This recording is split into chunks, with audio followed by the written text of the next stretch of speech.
Right.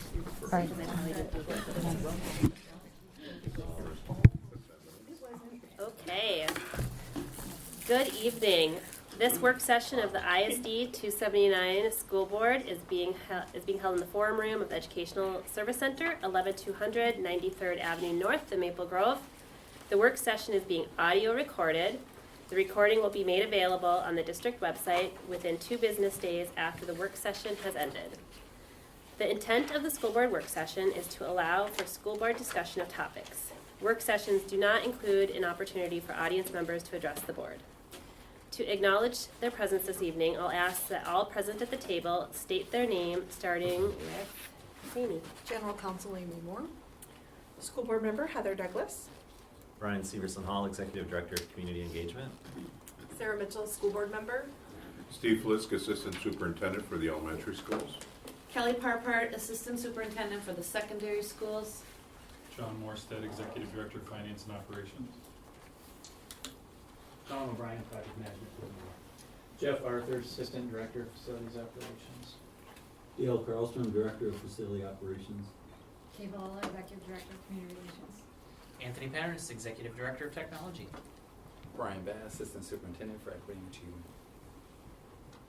Thomas Brooks, School Board Member. Tamara Grady, she, her, hers, School Board Member. Kim Heil, Superintendent. And I, Vice Chair Tanya Simons Prince, am present. We have several items on the agenda this evening. Presenters for each agenda item will come to the table for their respective topics.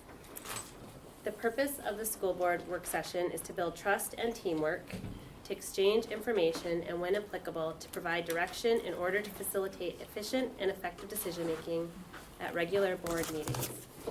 I'll now ask Dr. Howell for her check-in for the work session. Dr. Howell? Thank you, Tanya. So this good evening, school board members. We have lots of information to share with you, so we're going to dig right in. So our first subject this evening will be long-term facilities management, and we'll have John Morstead introduce himself and his team that he's brought with him today. Thank you, Dr. Heil. So team today, Dale Carlstrom, Jeff Arthurs, and Colin O'Brien will kind of walk us through an update of long-term facility maintenance, where we've been and where we're going. And I will turn it over to Dale to get started. Thank you, John. Good evening, board and cabinet members. This evening, I'm here to review facility projects and planning for long-term facility maintenance. But before I enter into the presentation detail, I'd like to express sincere gratitude to the board for extending your confidence and support for the long-term facility maintenance programs that we've done in the past, and for the commitment to develop and improve our facilities as exemplified in the Building a Better Future 2 initiatives. Our collective efforts are making a difference, and your commitment to realizing and restoring the facility assets for betterment of our services to the community for years to come. With me this evening is Jeff Arthurs, our Assistant Director of Facilities and Operations, and Colin O'Brien, our Coordinator of Project Management. I'd like to thank them for their leadership and for the execution of the plans that we've taken on this year. We've revitalized and restored some of the facilities in our system and better serve our community for years to come. Our outcomes for the presentation are to inform the board regarding the construction results from our summer work construction planning for the summer of 2024 and financial and operational results for the work that will be done or completed since the inception of the 10-year plan. And work that started this summer, the summer of 2017, and the role LTFM will play as we begin Building a Better Future project. We began our more extensive LTFM work in the summer of 2017 with a revised budget of $290,875,000 over 10 years.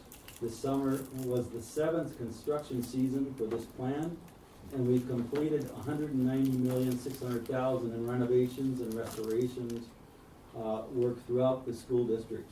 Our plan to date has a $4 million bond fund balance that reflects our commitment to operate the LTFM plan within board-approved fund limits. One of our main objectives with LTFM projects is to move from reactive repair to proactive maintenance. And in 2016, we had over 2,000 outstanding work orders. And today, our average daily work order count is 180. We are spending fewer dollars on emergency repairs. Our efforts have increased the performance and reliability of our heating and cooling systems and refocused our efforts on maintaining these plants.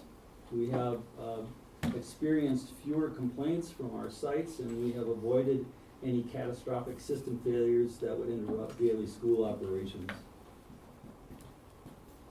The operations team is committed to measuring the effectiveness of our restoration efforts. From the beginning of our 10-year plan, we have monitored, measured, and compared our utility usage to ensure that we are experiencing the desired effects. Our mechanical improvement and are monitored for reliability, serviceability, and accountability. We have invested in building automation systems that monitor all the HVAC systems. We have staff who monitor these systems and proactively address issues before they become problems that affect school operations. As you might expect, utility costs are a very significant portion of the facility's operations budget. Our fiscal 2024 budget for heating fuel and electricity is over $3.7 million. Since the beginning of the 10-year plan, our energy consultant has compared our utility results year by year and finds that our efforts are paying off. Our LTFM efforts have helped us realize over 20% cost avoidance in utilities and as compared to our 2016 baseline. In other words, without the LTFM efforts, our energy budget would have been $4.7 million. In addition to our LTFM efforts, we are completing a project named the Guaranteed Energy Savings Program that focused on replacing existing light fixtures and LED lights, and adds occupancy sensors and adds new lighting controls. So this program will have a significant impact on our electric usage and will allow us to replace lighting in 13 sites. We started this work during last school year, and the work will be completed in December. The reduction in energy use will produce a positive cash flow after the annual lease payments, and a conservative estimate will be a savings of $350,000. We anticipate that our energy use data for electricity will reflect this cost avoidance at this time next year. Next, I will discuss the results of the construction projects that occurred this past spring and summer. We are nearing completion of 48 LTFM projects that we are tracking to come in under the $24.8 million budget established. As I mentioned earlier in the presentation, we have been on budget or under budget since the inception of the LTFM program. Over the past 7 years, we have maintained a bond budget balance, and we have bonded $127,650,000, and the current balance is $4 million, or 3% of that total bond issuance. At the next regular board meeting, we intend to propose that the board consider an amendment to the 10-year plan, LTFM plan, where we will spend down $3 million of the balance on the deferred maintenance projects. At this time, I'll discuss the 6 major projects that were completed this summer: Cedar Island Phase 1, Palmer Lake Phase 2, Basswood mechanical renovations, Elm Creek Rice Lake restroom groups, Park Center's locker room and PE classroom restorations, and Osseo Senior High Stadium bleachers and Park Center Senior High's stadium turf. This summer, we started construction at Cedar Island, the last of the four sister schools, Fair Oaks, Birch Grove, Palmer Lake, and Cedar Island. At the completion of this second phase of Cedar Island, we will have done over $26 million in improvements to these sites, ranging in age from 1962 at Fair Oaks to 1970 at Cedar Island. This summer, we completed the phase one of the two-phase project at Cedar Island. The total project budget was $7.1 million, and we have completed approximately $4 million in phase one. At this time last year, we shared with you the concept drawing from the Cedar Island renovations. Pictured here is the results of our efforts bringing the planning to reality. The colors and the finishes were selected by the Cedar Island Core Planning Group and the users. The site leaders and the operations team are proud of the results.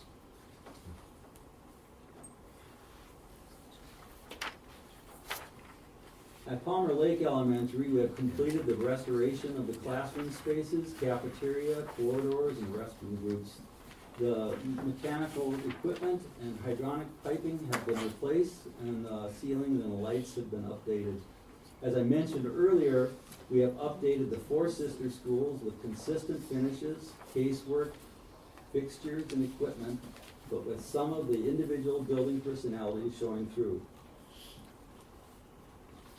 We have 7 elementary sites that have the same floor plan and range in age from 1988 to 2002. The mechanical equipment in these schools have outlived their useful life, and it is our intention to systematically replace the component parts of these buildings in phases. The equipment replacement was started this summer at Basswood, where we replaced most of the mechanical equipment, air handlers, VAVs, chillers, and ventilation units. Pictured here is one of Basswood's mechanical rooms with new equipment. Now, for those of us who spend a lot of time in these spaces, it's a beautiful thing to see a modern, well-designed mechanical room. Also pictured here is a crane placing a new chiller at Basswood on November 7th, the election day. This unit was scheduled to be delivered in July, and many production delays have required creative problem solving so that we could start the first day of school with AC. Jeff Arthurs and the engineering team designed a temporary chiller placement that got through the unusual heat that we experienced at the end of August into September. This week staff returned, the week that staff returned, it was over 100 degrees.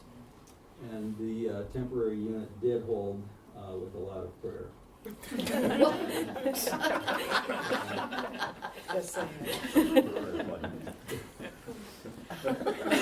We've now completed the restoration of the Osseo Senior High Stadium. This summer, we've replaced the home bleachers and the press box. This 1970s stadium now has new power, new lights, new bleachers, new press box, and new turf. Since 2021, we have budgeted $600,000 every summer to replace and upgrade our playgrounds. Rachel Kohler, our health and safety coordinator, is also a certified in playground safety and design. And Rachel has worked closely with the site leadership teams to create play spaces that are accessible, safe, and above all, fun.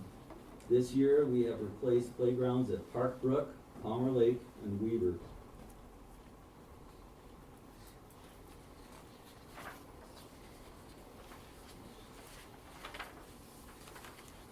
Last spring, we began the locker room renovation project at Park Center Senior High School. This project involved extensive work in 5 locker rooms that were built in 1971. Our objectives in the project were to design spaces that incorporated student choice, privacy, security, and promote school pride through branding. The budget for the renovation was just over $7 million. And I just signed the substantial completion documentation on Friday. Nice. Pictured here is the same space that was on the prior concept drawing on the and we've met our objective to create flexible spaces that offer student choice as well as functionality in both PE and athletics. Pictured here are examples of restroom spaces that offer students and athletes the options to choose to use single-use or gender-specific restrooms. Pictured here are two of the 4 classroom team room settings that offer a comfortable, flexible setting for the classroom portion of the PE and for health classes. These classrooms are equipped with video and audio features and aid in the instruction and coaching. We have also outfitted these spaces with the flex furniture that we will be using throughout the system in the comprehensive furniture initiative and the Building Better Future 2 plan. This summer, we replaced the artificial turf at Park Center Senior High School that was installed in 2011, and this was the last of the 3 stadium turf replacements. The field is attractive with up-to-date field markings, and the Pirate Pride and logo branding is updated. We have completed a $1.2 million restoration of the final 2 restroom groups at Elm Creek and Rice Lake. These restroom groups were the original to the 1980 design, and with the completion of this project, we will have renovated the mechanical and the common spaces at these 2 sites in preparation for the remodel of the original classroom spaces that are included in the Building of a Better Future bond project.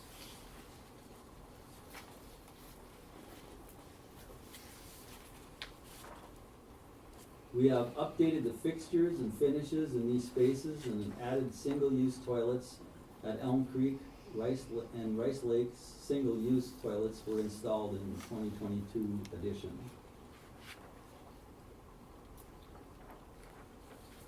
Looking forward to the summer of 2024, we will be doing an estimated $14 million in categorical projects.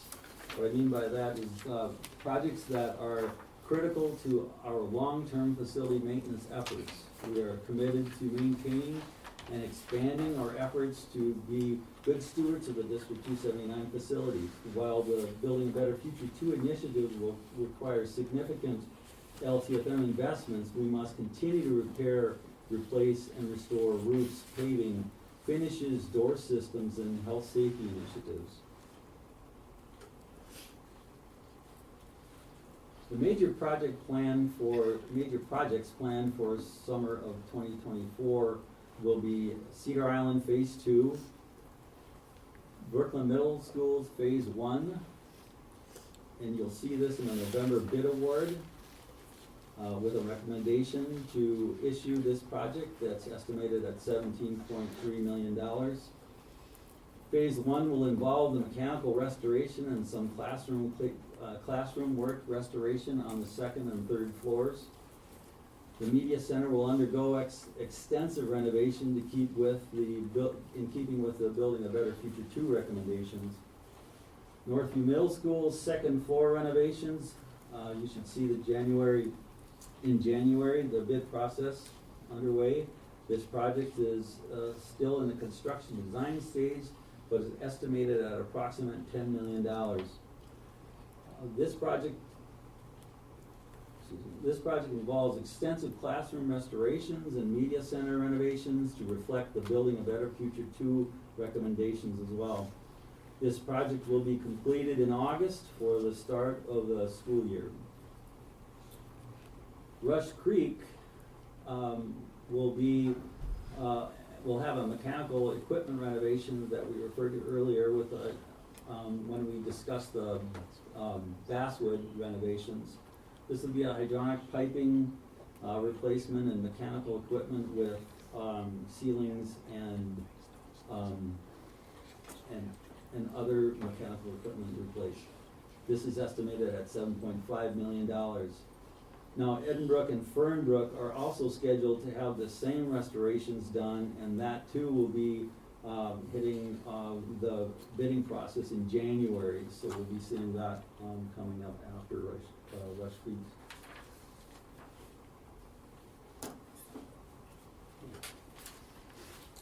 All right, at that, open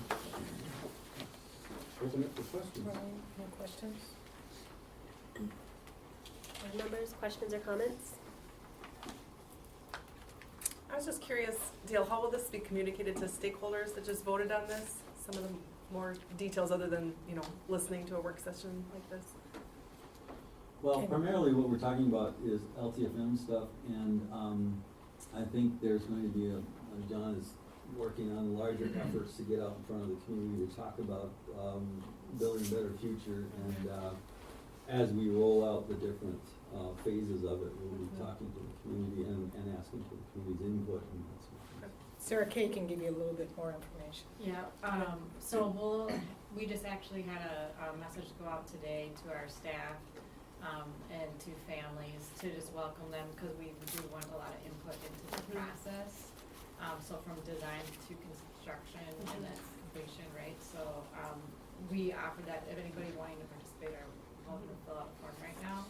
And we kind of mentioned a couple of the projects that are starting right away, and then more are coming, and then we're gonna have a full timeline so everybody can kind of see their school on the timeline coming up here pretty soon. We're just a week kind of past the election, so we're working on kind of the fine tune details still a little bit, so. Okay.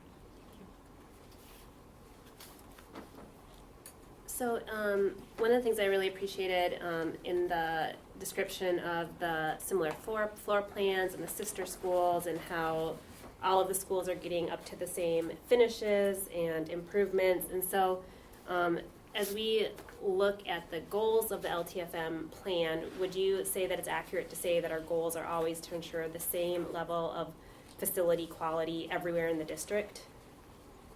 Yes, by all means. I mean, I think that's been our objective from the beginning, is to try to achieve a high quality of, as I mentioned in the report, where we can depend on the system to provide a comfortable educational environment, so that we take that stumbling block or that hurdle of, oh, it's not warm enough in here, it's too hot in here, it's you know, the lighting isn't good.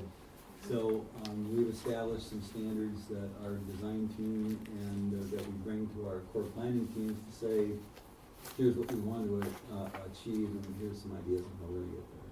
Yeah. So in keeping with those design standards, if somebody walked into a school in Brooklyn Park or a school in Maple Grove and it has that same floor plan and those same design standards, we would expect that it would be a similar feel and experience. That's That- true. From a building, yeah, and everybody's got their own unique, school spirit and Yes. all of that. So Yes. it's got all of like that. It's not like Yes. cookie cutter, Yes. but from a facilities and a quality and an equity perspective, that's what one would expect and would experience.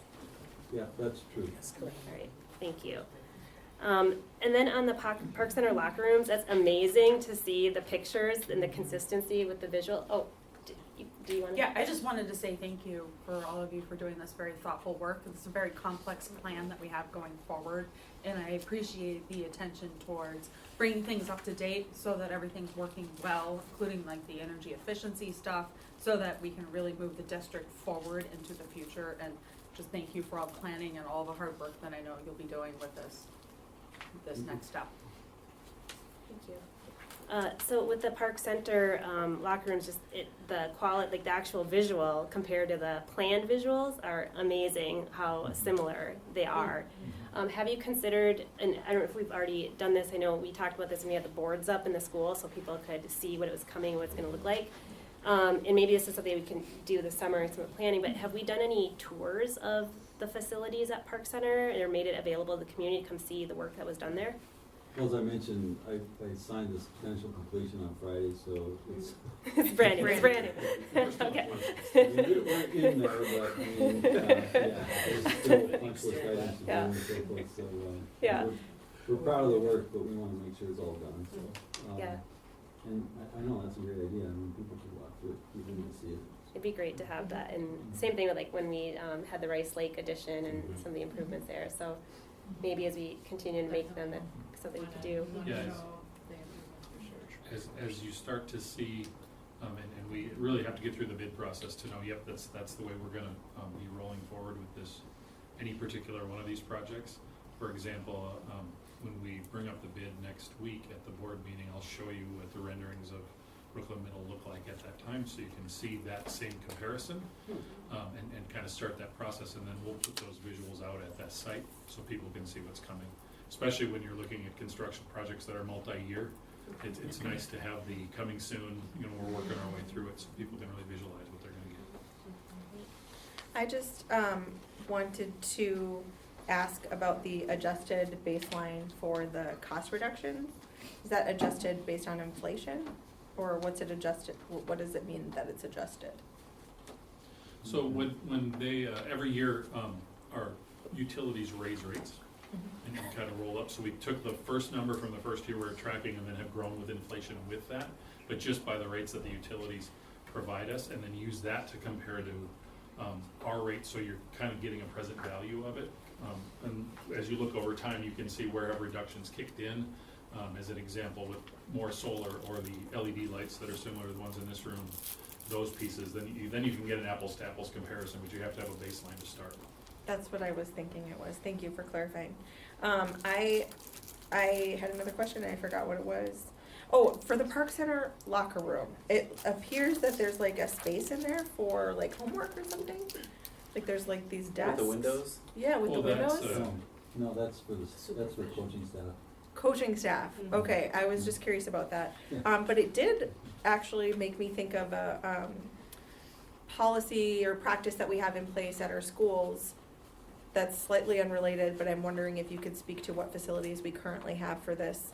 Is students are not allowed to re-enter the building after the end of the school day. So if they have a practice or participation in activity, they have to stay on campus until that activity starts, which is typically 2:30 or 3, while they're waiting for the middle schoolers to come and join them. Do they have a space like this where they can sit and do their homework at those schools? Or do we have like a open room where they can work on those things, or? This is kind of outside my wheelhouse, but You want- I think they do, because we do have a flex area. Okay. That.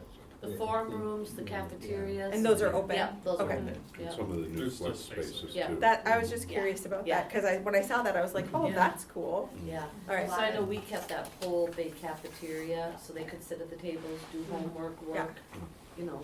A lot of coaches also, they provide spaces, so Okay. they'll have their own classrooms or own big spaces where Or they'll they- go to the forum rooms. Yep, and where they'll go in and they'll have homework or study time, so. Okay, cool, thank you. Any other comments or questions? Okay, the last thing I'd want to note is you brought up kind of the pacing and the adjustment of the LTFM plan now that the bond referendum has passed. And I just want to emphasize that point that when we were going through the process and discussing the use of LTFM dollars with the bond, that we had a lot of conversation about how that particular budget could potentially move and align and accelerate as a result of the bond referendum to complement the work when it's open. So I just wanted to emphasize that point that you had brought up in the presentation. So I appreciate that. Okay, great, thank you so much. Thank you. All right, thank you. So next we'll move on to, I'm kind of excited to hear it. So our next presentation is on our combined world's best workforce results and achievement and integration, with several people presenting this evening, but I'll have Dr. Bass introduce. Thank you, members of the board, Dr. Heil. With us for the annual World's Best Workforce report is our Director of Learning and Achievement, Robin Gonzalez, coordinators for data and assessment, Jenna John, Shoei Haristad, Tom Watkins, our data analysts, Gal Thor, and we also have 3 guest leaders from sites with us, well, 4 guests from sites with us this evening. We have Sarah Bernick from Osseo Senior High. We have Sarah Luby from Fair Oaks, Diana Bledsoe, and her and their SDAS Amanda Wallner from Northview Middle School.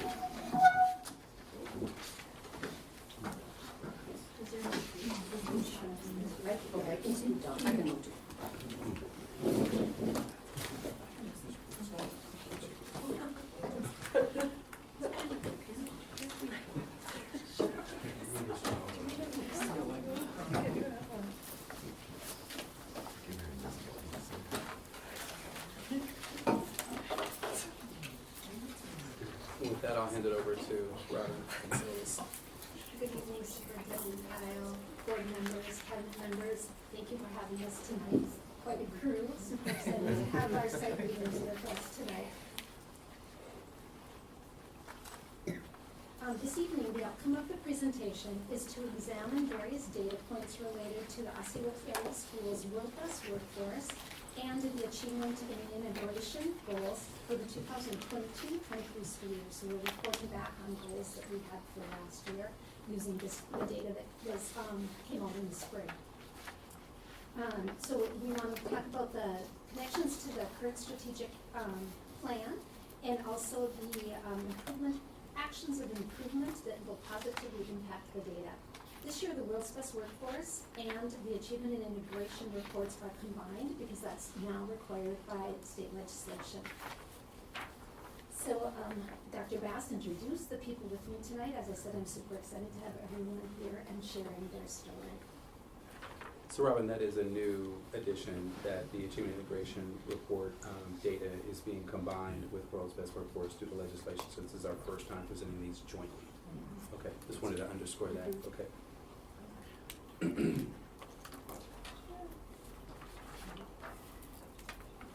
To begin our conversations around this book, we wanted to highlight the connection between our strategic directions as part of our strategic planning efforts and the World's Best Workforce and achievement and integration goals. And when we start thinking about the World's Best Workforce, we have 5 goals.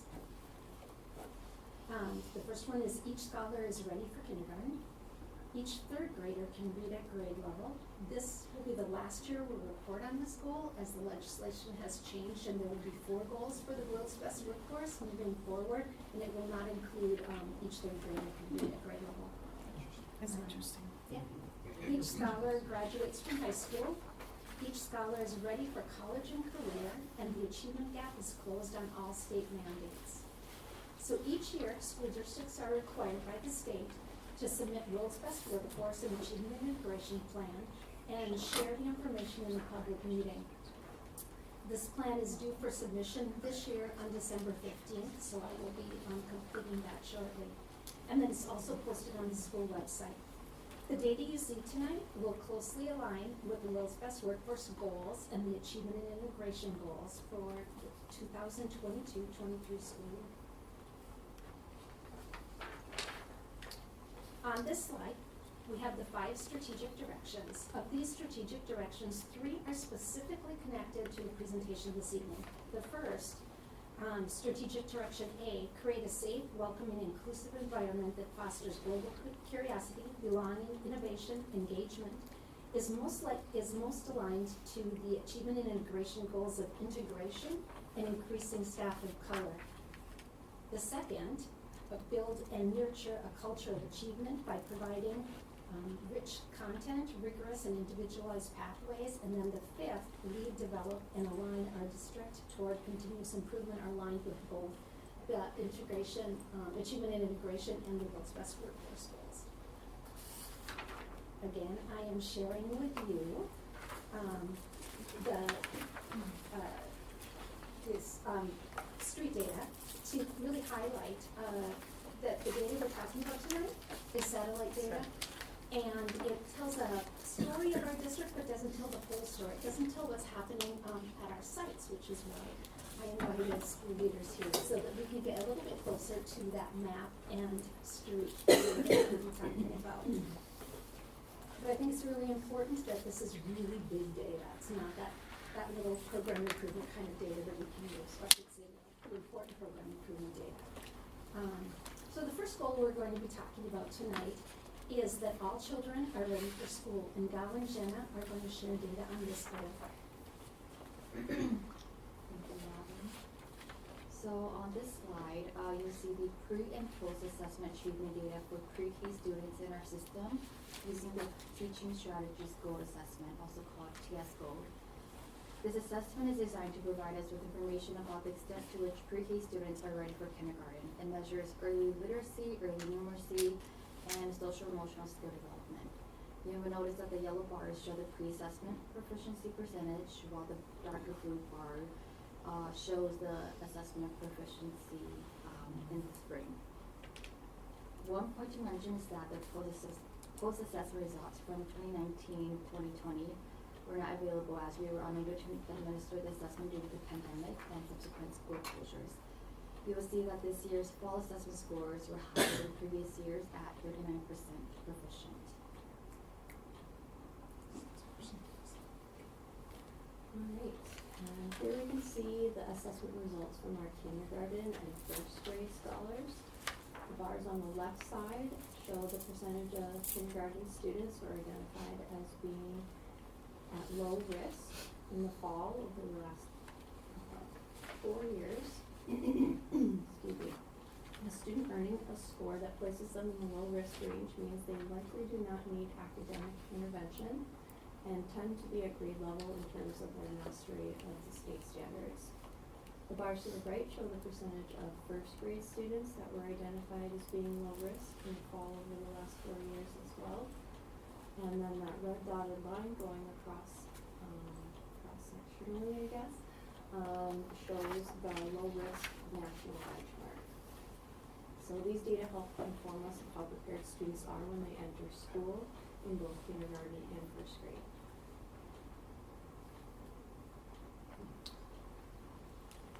Sorry, quick question.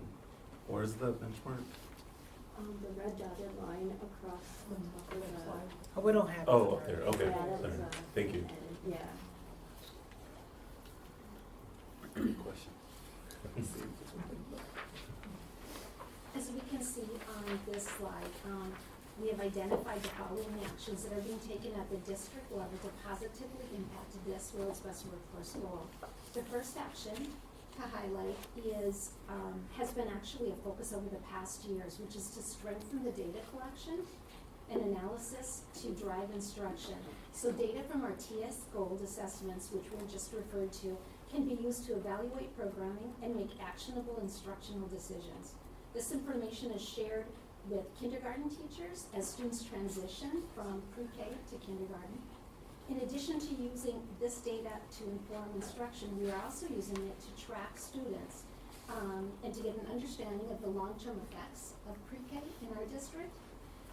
Our current 4th grade students were the first students to enter our BPK classrooms. So they are now in 4th grade. So we're looking at how do they progress year after year in our system, having had that pre-K experience. In addition, we are providing letters training for pre-K teachers, and we have a steering committee for preschool programming that is working to really align our practices across the system. The next goal, the second World's Best Workforce goal, which I said would not be present next year when we report on this, is all 3rd graders can do at grade level, and Jenna and Gal will share some data that aligns with this goal.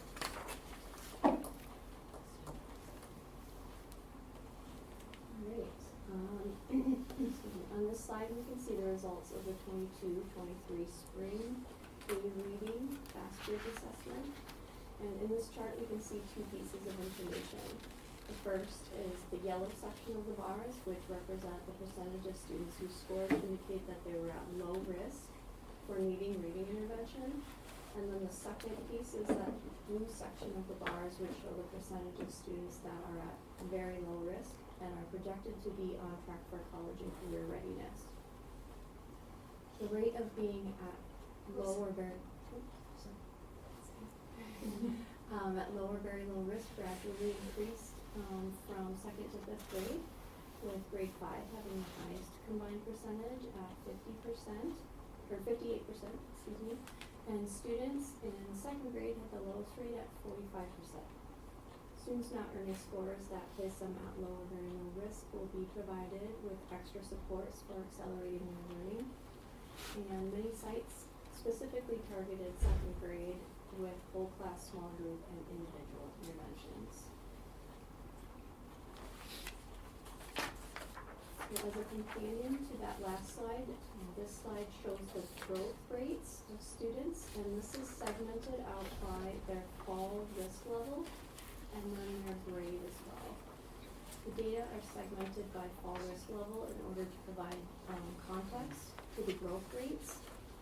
So one of the main insights we can draw from this chart is that grade 2 scholars made really high rates of typical and aggressive growth, more so than other grades, when starting out at low, some, or high risk.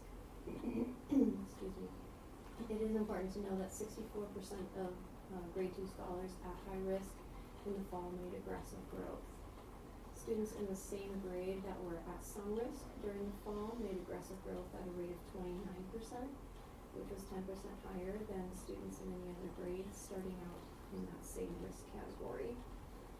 And then the second key takeaway from this slide is that those students who are most struggling, those at high risk for needing interventions, are making high rates of growth. So students in each grade level starting out at high risk made more than is the norm, which is 25% in terms of aggressive growth.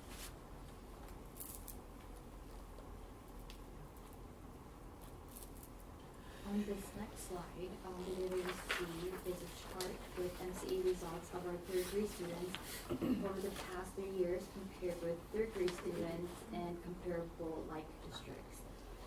Like districts are those that are similar to our district in size and demographics. Rochester has been excluded from this chart since they did not have any data for last spring for MCA. The bright yellow bar that is second from the right is us, and the purple bar at the far right is the state. As you can see on this chart, third grade scholars in Osseo area schools consistently rank second or third in percent proficient among this group of districts.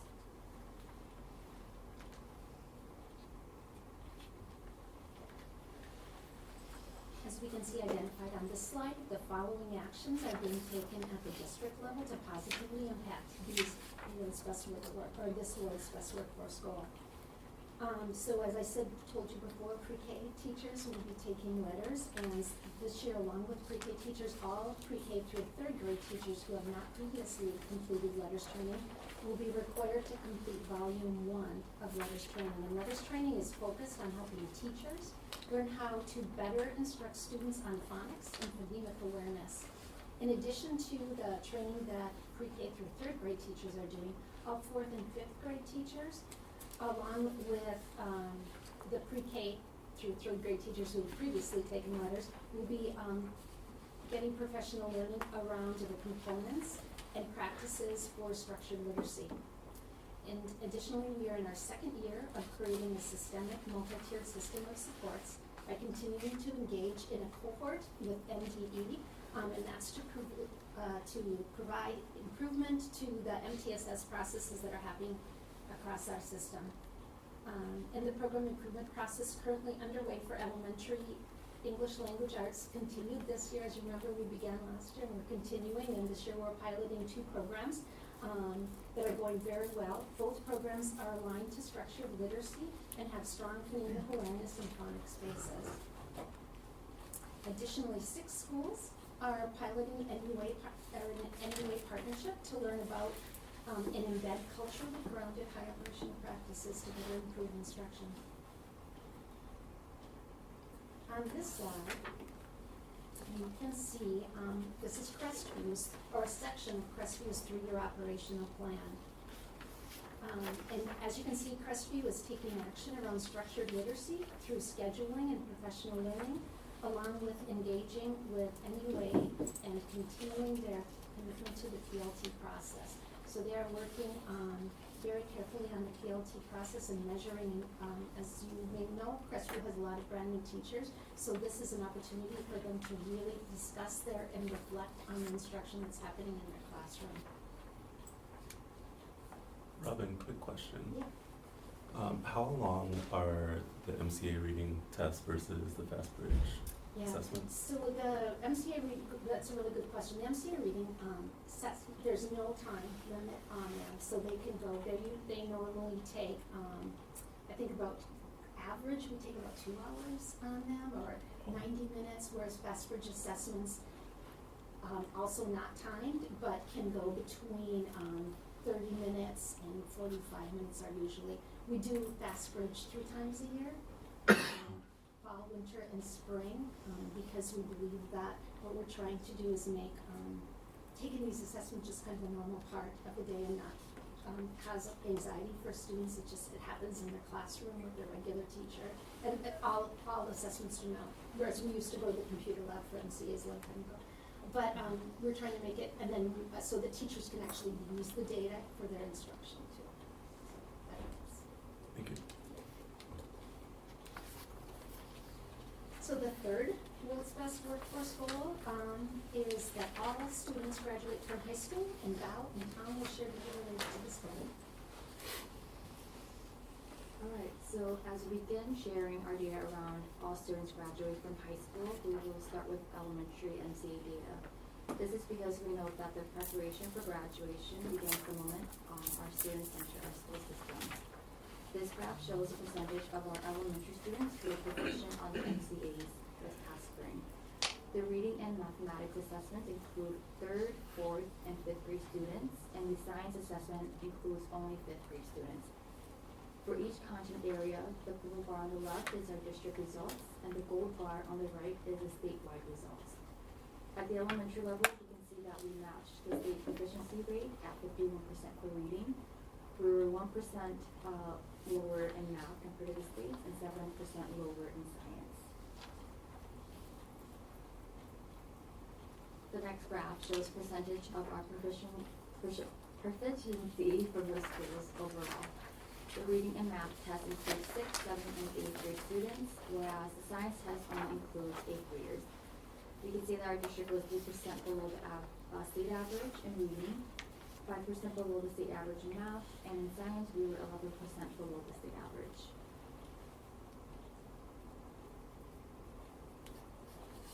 The next graph shows proficiency percentages for our high schools overall.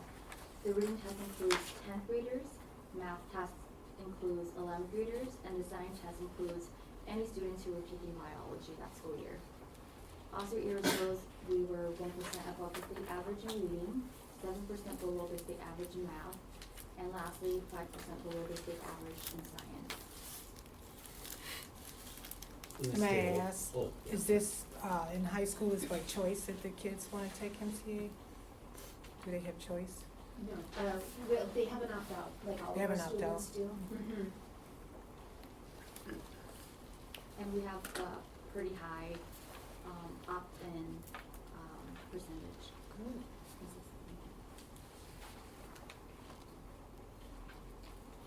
In this next table, the top section contains the 4-year graduation and dropout rates for the last 4 graduating classes, as reported by Minnesota Department of Education.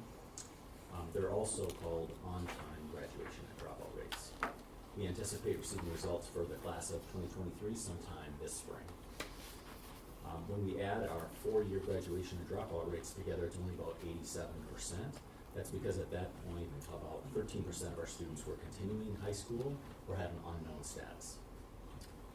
One positive finding was that Osceola's 4-year graduation rates improved 1.7% from 2021 to 2022, while the state rate increased 0.3%. Similarly, Osceola's 4-year dropout rate improved 0.9%, while the state rate declined 0.4%. Taken together, these are indicators that Osceola seniors gained some ground against the statewide average in the year following the pandemic. In the bottom section of the table, we're looking at 7-year rates, which is the status of students 3 years after their typical on-time graduation year.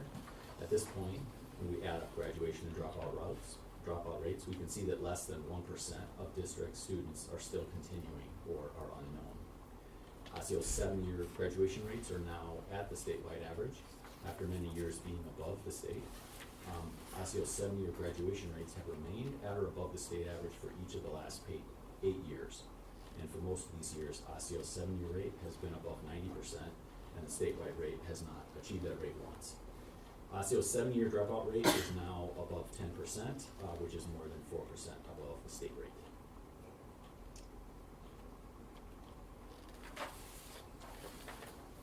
In this table, we're comparing on-time Osseo and statewide graduation rates for the class of 2022 with those of other large Minnesota districts with comparable demographics. The comparable districts had at least 800 seniors enrolled in the 21-22 school year, with 24 to 60% free and reduced price meals and 35 to 80% students of color. Each column designates a different student group. So all students, American Indian, Asian, Black, Hispanic, white, multiracial, female, male, multilingual students receiving English learner services, and students eligible for free or reduced price meals, students receiving special education services, students experiencing homelessness, and multilingual students with limited or interrupted formal education, or SLIFE, that's what SLIFE refers to. The district with the highest graduation rate for that particular group is colored green, and the district with the lowest graduation rate for that particular group is colored red. And so results are only reported if the total number of students enrolled is at least 10. So that's where you'll see some of the blanks that are in there. It's important to note that students may show up in more than one category on this. As we look for patterns, first we can see that Osceola's graduation rate overall was in the average range among these districts. So 4 districts had higher rates and 4 had lower rates. Second, graduation rates for white students in Osseo were above the state average for white students statewide. Third, students who identify as white had the highest graduation rates in our district and were within 1% of the highest white graduation rates in these comparable districts. Finally, there were 2 groups with the lowest graduation rate for their group, or below 50%. Students experiencing homelessness, multilingual students receiving English learner services, and students who identify as American Indian. These are now the dropout rates for the class of 2022 with the same group of districts with comparable demographics. Similar to the previous slide, the district with the lowest dropout rate for that particular group is colored green, and the district with the highest dropout rate for that group is colored red. First, although we know that Osceola's graduation rate is less than 1% above the statewide average, after rounding to remove decimals, Osceola's overall dropout rate of 5% matches the state average on this particular chart. Second, the Osseo student groups with the lowest dropout rates were students identifying as Asian or white and female students. Third, Osseo students identifying as American Indian had the highest dropout rate among American Indian students in these districts. And finally, Hispanic, multiracial, multilingual students and students experiencing homelessness had dropout rates at or above 10%. So identified on this slide are some of the actions that are being taken to positively impact graduation rates and reduce dropout rates. Working with students to ensure that they can see a path to fulfill graduation requirements. So that means really having the counselors, working with the counselors to track students, make sure that they see the opportunities that they have and continue that they have an idea of how to take the classes that they need in order to graduate. And we're also working to ensure that when students are engaged in credit recovery, they're focusing specifically on the standards that they have not mastered yet in order to master those standards and be able to move on. We're providing online classes through 279 Excel that meet graduation requirements. So we have 11 classes this try that we are offering, and next try we're increasing, changing one class and increasing it. And then we are in the second year of implementing social and emotional learning curriculum at our secondary sites and actually at our elementaries also. And we know that when students feel more connected with one another and more connected with their teachers and the school around them, that they are staying engaged longer and graduate. On this slide, we can see Maple Grove Senior High's, a snippet of Maple Grove Senior High's 3-year operational plan. And you can see that there's a focus on Character Strong, which is the social emotional learning curriculum, and CTE pathways, so that students have options for post-secondary. And then also AVID, And as I mentioned earlier, and we'll probably mention again, that we are doing AVID at each of our secondary sites this year, so that is something we really increased that. And AVID is a program that gets students ready for graduation, teaches study skills, teaches skills to enter the workforce, enter college, and writing skills, communication skills, collaboration skills.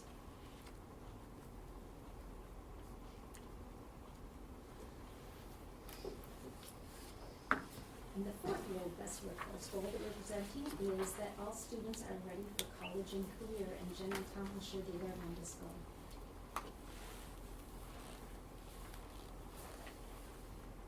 On this slide, we'll take a look at ACT college readiness benchmark information for the 22 and 23 graduates by test subject and compared to the state. The blue bars indicate the percent of district graduates that met the ACT benchmark for each subject. And then the yellow line that extends beyond the blue bar indicates the percent of students statewide who met each subject ACT benchmark. The bar furthest to the right within the chart indicates the percent of students that met all 4 subject benchmarks within the district compared to students statewide. On the English benchmark, the difference between the state and Osseo area schools scholars narrowed from 4% to 8% last year. And then this year or this most recent year, I should say, on the math benchmark, there is a 9% difference between our district and the state. On the reading benchmark, there was a 7% difference, and on the science benchmark, there was a difference of 10% from the state. The gap between district graduates and the state percent meeting all 4 benchmarks was 7%. Can I ask a question? Do we have about the same equal amount of kids taking ACTs? Is it less? Is it more compared to other years? As some colleges don't request ACT scores Pretty anymore? comparable over the years that it's been Perfect. required. Okay, thank you. Yeah, that's a good.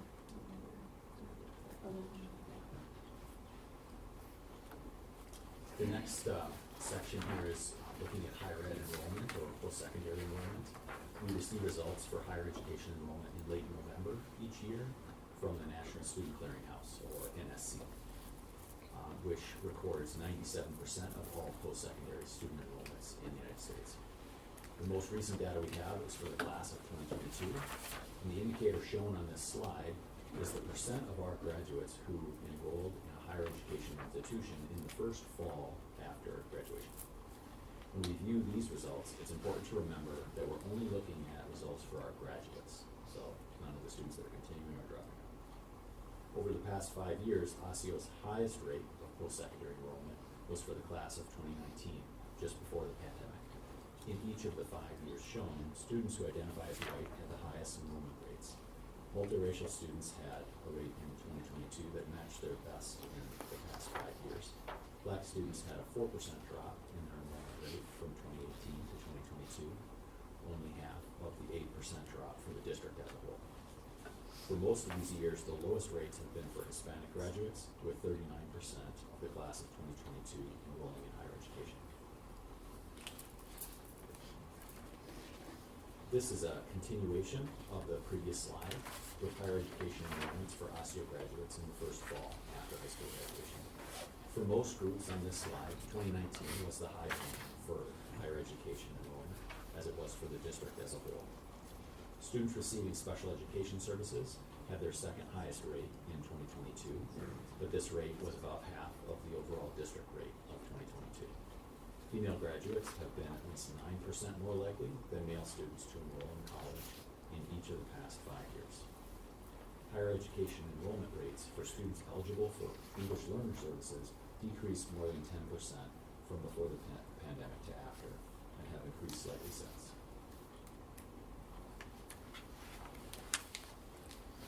These statewide results are reported by MDE, so using data received from the National Student Clearinghouse. We're looking at higher education enrollment for any time within 16 months of graduation, so this is a longer period of time after high school graduation that we're looking at. So these numbers will be somewhat larger than those for the first fall after graduation. And the most recent statewide comparison results are for the class of 2021. Statewide results for the class of 2022 are expected later this school year. In this chart, we're including only the large districts most closely matched with Osseo, which are within 10% of our free reduced price meal percentage and our percent students of color.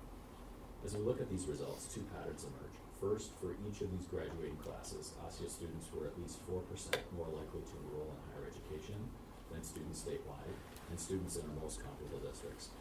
Second, there was an increase of at least 4% in each district and statewide from 2020 to 2021, offering another indicator of recovery after the pandemic.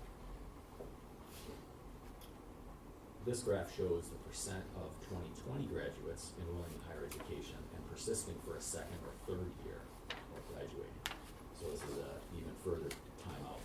This is the most recent statewide persistence data available from MDE and includes our most closely matched districts. These statewide results are also reported by MDE using data provided by the National Student Clearinghouse 1 year after initial release to districts. We can note 4 things here. First, 84% of Osseo students in the class of 2020 who enrolled in higher education continued into a second year of college. Second, 67% of Osseo students who enrolled in higher education continued on for a third year or graduated. Third, Osseo's second year enrollment rates are 3% above the state and within 2% of Bloomington, which had the highest percentage among comparable districts. Finally, Osseo's third year persistence is 5% above the state and at or above the rates for each comparable district. Taken together, there are multiple indicators that graduates enroll in higher education at a level somewhat higher than the state and comparison districts. So at the system level, as I mentioned before, we are continuing to work on AVID, and so many of our sites engaged in summer training on AVID programming. It's a combination of teachers and site leaders along with district support people in order to support the sites in the work around AVID. We are also designing additional pathways for CTE programming and for accreditation for our students engaged in those programs, and researching potential post-secondary opportunities. What else is out there? How can we continue to create relationships with community members and bring mentors into the school to help design programming and then also support students as they enter the workforce or get accreditation. We are modeling and discussing the importance of college and career preparation at all levels. So we're talking about it in elementary schools, we're talking about it in middle schools, and we're talking about it, of course, in high schools. And we're engaging in different dropout prevention work, which includes Check and Connect and other programming throughout our system. As a site response, this is an example of the 3-year operational plan, and this is a section of Brooklyn Middle's 3-year operational plan. And you can see their connection to AVID and high-impact literacy instruction. So as they're thinking about what's going to help students be college and career ready, that's their focus, is really making sure that they have those strategies that will make them successful in choosing their next place where they want to go college or career.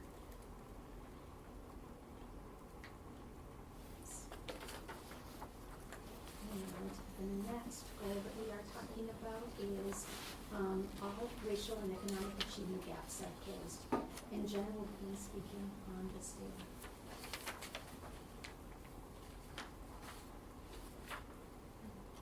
In this chart, you can see the rates of typical or greater growth by student group. These data represent fall to spring growth on the A reading assessment from the 2021-22 and then 22-23 school years.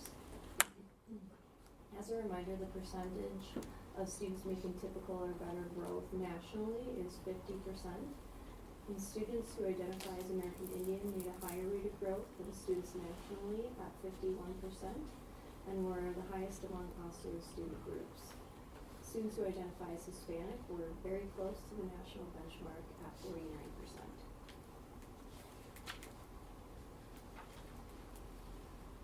In this chart, we can see the rates of the math typical or greater growth results for the same years and student groups as on the previous slide. Students who identify as Asian made a higher rate of growth than students nationally at 52%, and were the highest among also student groups last school year.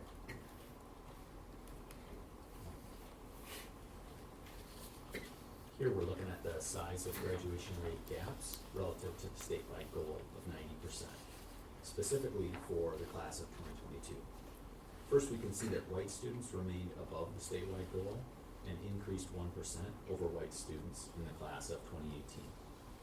Second, multiracial students were 1% more likely to graduate than were their counterparts in the class of 2018. Third, Asian students and female students were 5% or less away from the statewide goal. And fourth, apart from white and multiracial students, each of the racial and service groups had a lower graduation rate in 2022 than they had in 2018. So as a system, some of our efforts to impact this data positively are to continue to expand culturally responsive instructional strategies, and I spoke of the MUA partnership that we're having. We continue to do that through our equity training and ensuring that our materials are culturally responsive. We have a curriculum resource evaluation rubric that has been developed and utilized to provide real-time feedback from teachers to ensure that the materials that are being used in the classroom are culturally responsive. As I mentioned earlier, middle school and high school staffs had the opportunity to deepen their learning around habit strategies, and that we continue to have an MUA pilot happening at the elementary sites. In fact, we had MUA mentors here this week to support our sites in that learning. Relationship building continues to be a focus, as we know that students are successful when they feel cared for and welcome in the schools that they attend. And then again, resetting and strengthening our MTSS programming plays an important role in closing the achievement gap, as we want to ensure that we are focused on high quality core instruction and that the interventions that we're choosing are very high quality and have an impact on students. The other piece, another area that we are doing is we're providing professional learning to better support leaders in their work as instructional leaders. And as a site response, this is an example of Woodland's 3-year operational plan, and this is their section on math. And you can see that at Woodland, they are talking about culturally relevant pedagogy and math, and using PLTs to facilitate collaboration around, around effective instruction. And there's a focus on Number Corner to rebuild or to build that foundational learning so that students have those concepts of math as they go through the different years. And now we're moving to the achievement and integration goals.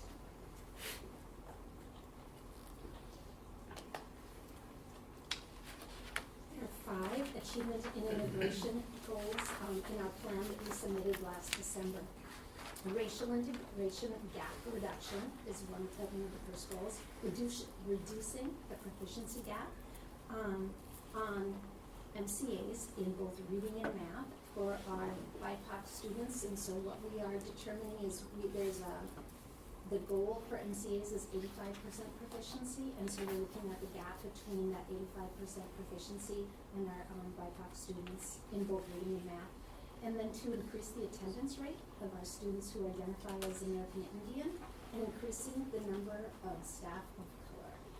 Gal will start presenting on this data. As Ron stated, the first A&I goal is around reducing the racial integration gaps. There were 12 sites that were identified for this gap reduction. The bar graph to the left shows the percentage of students of color of these 12 sites compared to the district. The purple bar is the median of these 12 sites compared to the overall district percentage of students of color. The table to the right shows the actual percentage of students of color at each site.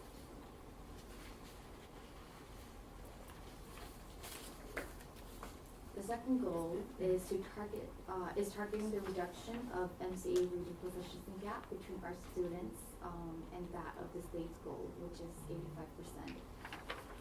You'll see our students, how our students are performing relative to the state's goal in this bar graph. The purple bar graph represents 2022 data, and the yellow bar is 2023 data.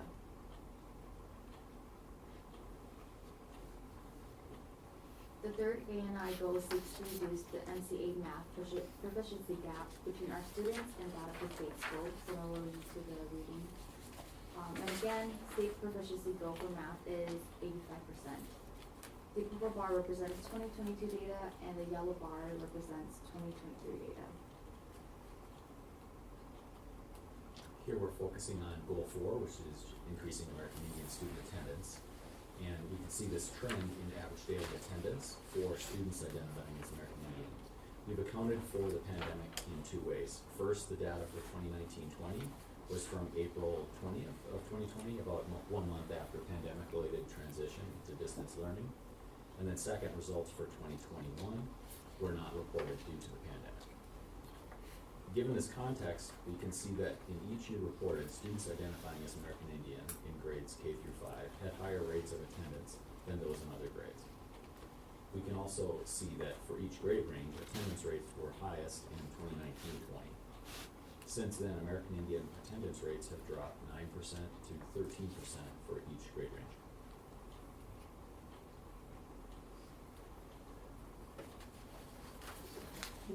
For our last goal, increasing the number of staff of color, we recently presented this information in Vision Card B. And in that presentation, we learned that in the 22-23 school year, 16.3% of staff identified as a person of color, and this is up from 13.8% in 2020.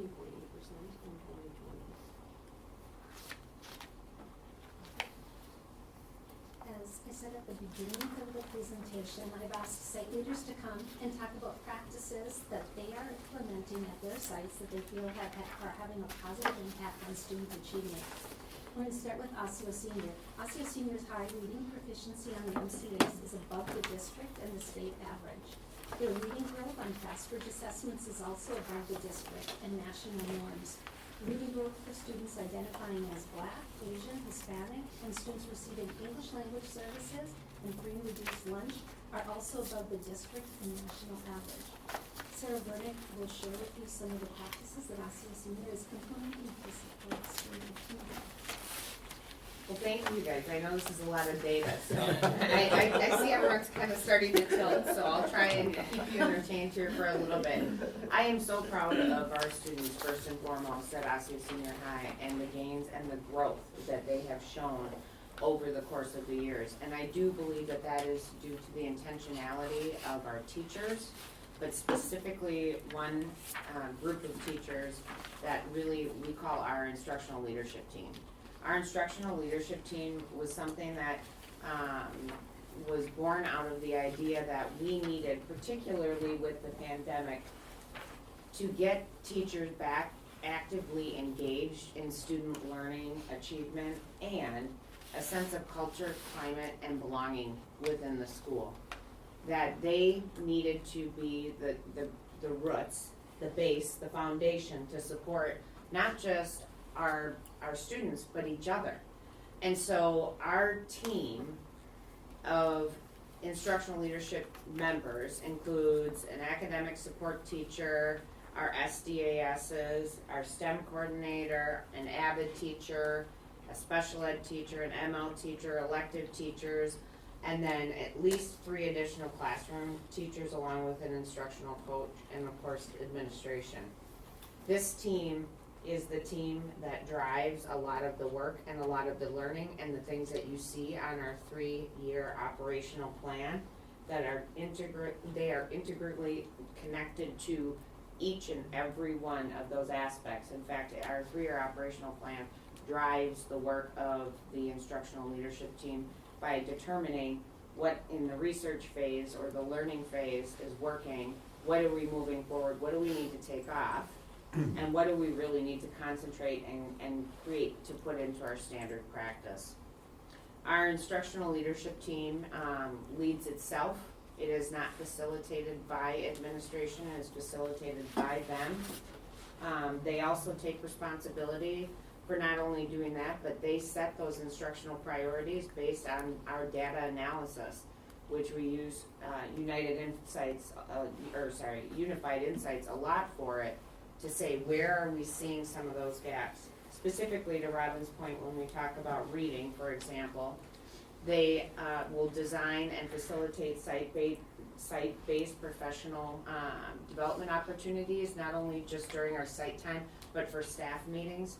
And they really create this ongoing support for our new teachers and mentor them as well, and provide them additional opportunities for experiences.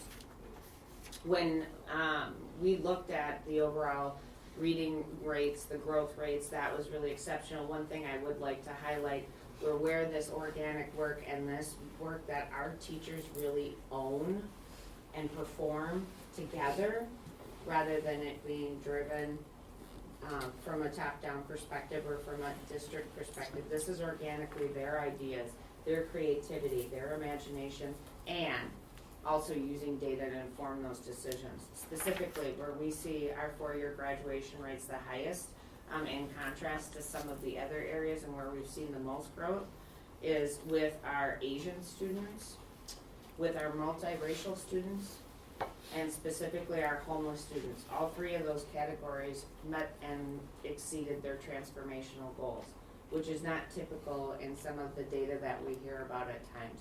So I do believe that our instructional leadership team is truly making a difference for all students in our school, and that was really the intent, to make sure that we adjusted, modified, had fluidity when we needed to, but stuck strong and hard to our goals and our objectives, and making sure that they were achieving what they need to achieve in their classes. One more picture from us, Susan. And we'll move on to Northfield. So Northfield Middle School's reading proficiency on the MCAs has increased to above pre-pandemic percentages for students identifying as multiracial and Black, and students receiving English language services and free and reduced lunch. Also, their reading growth as measured by Fastbridge assessments is above the district and national averages. And Amanda Rollner is going to share a few practices at Northview that Northview is implementing to support student learning. I should introduce her. I'm Diane Bledsoe, principal of Northview, and she's my admin intern of the year so far. I'm working to get a t-shirt. Yeah. And so she wanted this opportunity to speak to you guys as part of her journey. Thank you.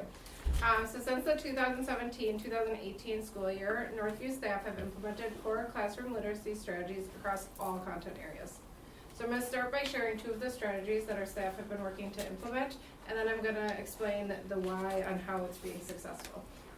The first strategy that we have successfully implemented and the standard work in our core classrooms is the critical reading process from AVID. This method equips our students with a comprehensive set of skills, enabling them to excel in reading. These skills encompass previewing, annotating, questioning, summarizing, responding, making connections, determining main ideas, and synthesizing information from a text. It's important to note, though, that the AVID critical reading process extends beyond just comprehension. It actively nurtures analytical and problem-solving skills. By engaging with text using these strategies, our students are better equipped to not just become proficient readers, but also effective learners, laying a foundation for their future success. The second strategy that we've been implementing is the repeated reading intervention, which is an evidence-based approach known for its effectiveness in increasing student reading fluency, accuracy, and comprehension. The strategy is a valuable part of our multi-tiered system of support, and it caters to students who may need extra support in reading. To illustrate how it works, it starts with the class listening to a teacher read and following along with the text. Then it moves into the class reading in unison, following along with the teacher, which builds active participation.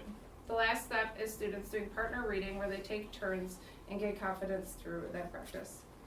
This structure is instrumental in both building reading proficiency and student confidence. Repeated reading offers substantial benefits to students who face difficulty in decoding words, fluency, and comprehension. By systematically reviewing the text multiple times, students can not only enhance their reading skills, but also gain a deeper understanding of the material. Now, just implementing strategies alone isn't what the magic is really in our staff. They've implemented these strategies with intentional work and ownership. Our building leadership team talks with their departments at the beginning of the year and makes a commitment to how many times they will actively use these strategies. And our professional learning teams, or PLTs, our staff has a sight reading goal in every PLT, no matter what their content is, and they incorporate this into their work. The work we have done with these strategies represents a significant stride toward our shared goal of fostering stronger literacy. Now we want to replicate this work with math. So we have a team of teachers this year that are meeting and collaborating monthly to research and create a plan to implement a across all content areas math strategy for next school year. At Northview, all staff are committed to helping our students grow in math and reading. Thank you. She may have earned her t-shirt. And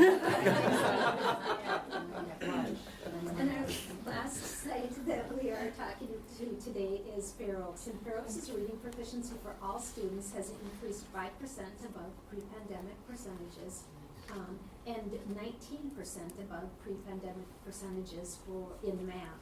Students identifying as Black increased their proficiency rate by 19% in reading and 14% in math. Typical growth for all students on FastBridge reading and math assessments are significantly above both the district and national percentages. Sarah Ruby is going to share some information about what Fair Oaks is doing to get these achievement levels. And Sarah, do you want me to start? Yeah, I think we should just start with. Just let the kids speak. Yeah, these are kindergartners. That sign on Miss Kimmy's door said, "Believe in yourself and you." What does that sign believe? What does it mean to you? It means you believe yourself and you believe and you can do stuff. If it's hard, then you can still do it. You never That pretty much sums it up over at Fair Oaks. It just like gets me teary-eyed, emotional thinking about it and hearing about our data because I started at Fair Oaks 5 years ago. It was the year of the pandemic. It was a challenging time and we didn't waver in our beliefs in ourselves as our staff and more importantly in the beliefs of our students. And when I think about the growth that we've made despite the challenge of the pandemic and being A day or B day or kids having to quarantine for 10 days or staff being gone and all these things, when I think about what really gets results, it's these foundational components that we've really worked to harness and leverage at Fair Oaks. And it starts with beliefs, and it started with the adults. And what do we really believe about our students that they will achieve? Not that they can, or it's that they will. There's no ifs, ands, or buts. And getting everybody on the same page to build that collective efficacy. And we talked about as a staff, if we believe these things, what are the actions that we take as adults to manifest these beliefs in front of our students? And it's clear that the students are attuned to that when you hear 5-year-old Elias say, I gotta believe in myself, like I can do hard things and you can do hard things. And recognizing that because there were many challenges and there still are. And I watch it manifest and grow in classrooms at this point as those beliefs still come to fruition. We decided that we wanted kids to leave Fair Oaks not only academically competent, as I think about our district's mission, but also as efficacious learners, right? That they can take these skills around problem solving, collaboration, communication, and apply them in a multitude of situations as they continue on to middle and high school. When I talk about collective efficacy and how we build that into our academic plan, it also includes every single staff member at Fair Oaks, our ESPs, our custodial staff, our kitchen staff. I purposefully incorporate professional development for our ESPs alongside our licensed staff. They're equally as important as every single licensed member at my school. And I need my ESPs and support staff to be conveying the same messages to our students, just like my classroom teachers are. And they feel very empowered, they feel very respected, they get excited about what we're doing, and they appreciate being a part of that same level of consistency as they see students. I also want to echo what Robin was saying about social emotional supports. We know that when classrooms are healthy and they're welcoming and inclusive, students perform better. And we're deeply rooted in our CARES, which is our PBIS framework, and that also makes a big difference. In fact, I was in a 5th grade classroom the other day, and I watched a student working on a math problem, and I sat next to him, and I said, so how's it going? He's like stewing and trying to figure it out, and he's like, well, I don't really know if I know how to solve this problem, but Miss Louie, I know something, and I can start somewhere. And I said, that sounds like a plan, why don't you just go ahead and try? And so we're really working on, yes, you have problem-solving skills. You might not remember that strategy, but you know something. But when I think about getting the biggest results and what's really working for us, I think of two main things. The first one is coaching and seeing teachers as coaches, which has been a shift in our thinking rather than the teacher standing and delivering and being the keeper of knowledge, is how can we talk to kids to coach them through as they're learning and just facilitate those pieces. And we hang our hat on what we call the coaching tenets at Fair Oaks.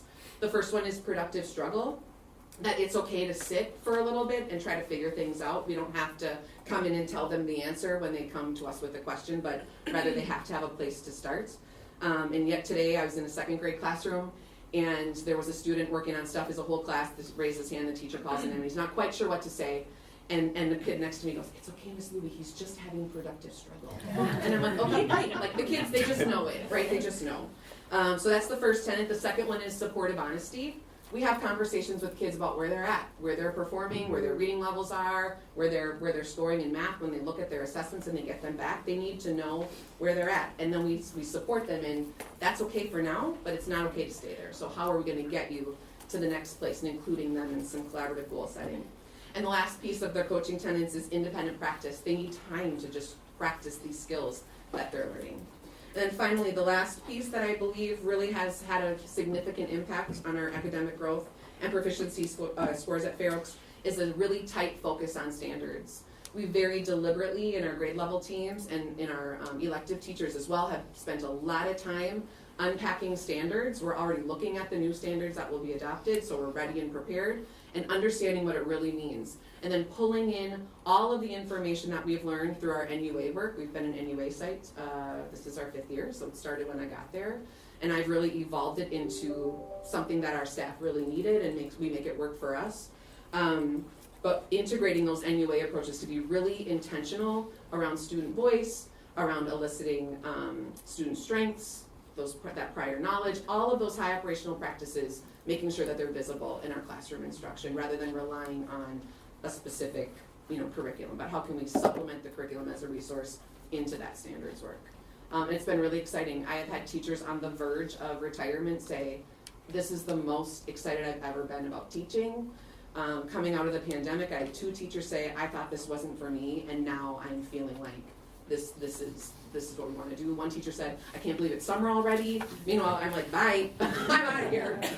But they're just energized by the work that we're doing, and it's showing with what we're doing with students. So I would invite anybody at any time to come and check it out. It's actually pretty amazing. And they have an airplane. We do have an airplane. And If you ever want to travel, check out Pre-K. Yeah. They'll take you anywhere. Yeah. Elias. That sign And Elias will talk to you about beliefs. So that concludes our presentation for this evening. Thank you for listening to us and asking questions along the way. Great. Board members, questions or comments? So many. Yeah. You want to go first? Well, I don't even know if I can get them all out today. For our secondary staff, particularly high school, just wondering what sort of feedback are you getting from students related to their goals after high school? Are they expressing hesitancy with going to college? Are they still seeing the same value in higher ed? Are they talking about the cost of it? What are you hearing from students? Yeah, it's interesting. I mean, I obviously I don't have exact, prescriptive data, but I can give you some anecdotal data that that I've noticed, specifically because we started at the same time, So, welcome to the pandemic, and here's the building. But what I will tell you is that we still have a very strong focus on college and career readiness, but specifically at my site, I can tell you we have our automotive program, we have our health science program that's already been established for a while. So we have kids that are choosing alternative pathways or careers that they want to do. I would say during the pandemic, kids felt the need to help their parents and help provide for families. And so we had kids who said, when I get out of here, my dad owns a carpentry business and I need to go work with him and I'll make great money. And they're okay with that. So yes, there's still a high focus on college and higher ed and trying to achieve their dreams and what their goals are.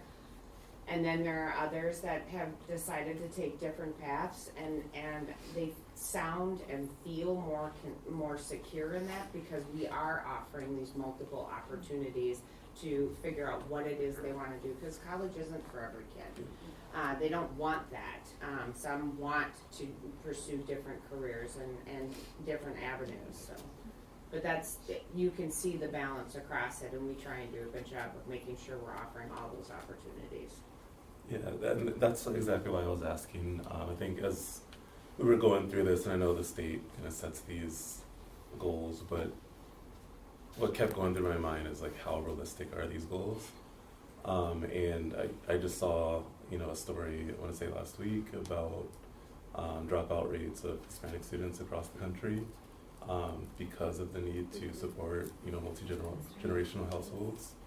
I know the governor just had that executive order removing the bachelor's degree requirement from state, jobs, and so I think for me, like, I'm sort of interested in how we can figure out how we can track how we're helping students reach their goals, whatever those are. So if it's going directly into one of the CTE pathway careers, if it's going directly into a job of their choosing, if it's going to some sort of a higher ed institution, whatever those goals are, like, I would be interested in knowing how we're helping them get there, versus this sort of unrealistic goal of all students, seeking higher ed. So that's kind of one question I had. Another question I had was on FastBridge. So I asked the question regarding the length of time because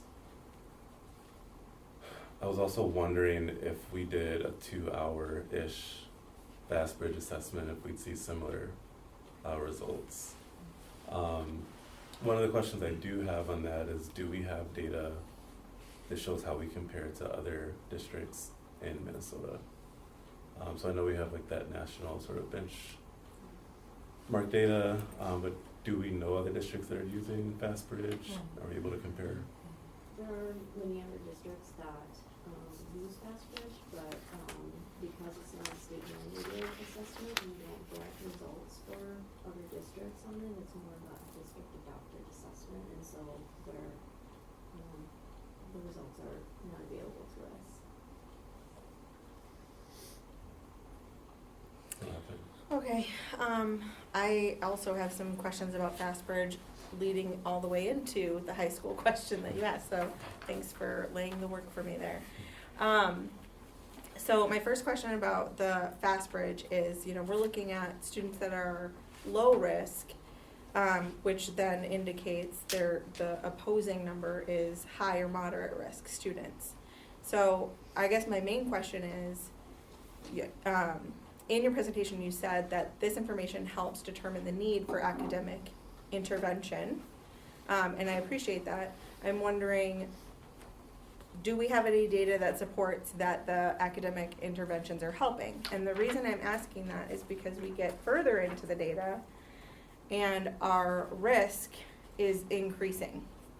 At each stage, the amount of students that are at high or moderate risk is increasing. So that would lead me to believe that our interventions are not effective for our students. And this continues on with the A reading and the A math, and then we get into literacy. And again, we're still continuing to create more risk or increased need for support. So I have a question about that later. I'll get that one. Can I ask a follow-up question just on that? Sure. Were you talking about the slide that talks about A reading FastBridge grades 2 to 5 growth? Yep, and then also leading into the MCA proficiency, which I know is a different comparison, but we're still dealing with approximately 50% of our kids not proficient in elementary school. And that number increases as we get to middle school, and in some cases increases significantly when we get to high school. And then we're talking about our graduation rates. To me, these things are all one issue. we're moving kids through a system that they're not ready to move through yet. We haven't provided the support that they need to achieve proficiency and master the information that they need to know before they can move on. We're just sliding them right through, ultimately leading to decreased graduation rates, increased dropout rates. And I want to know, when are we going to finally put away all of these other interventions and focus on the things that are most critical for our students to be successful in the world today? They need to know how to read. They need to know how to do math.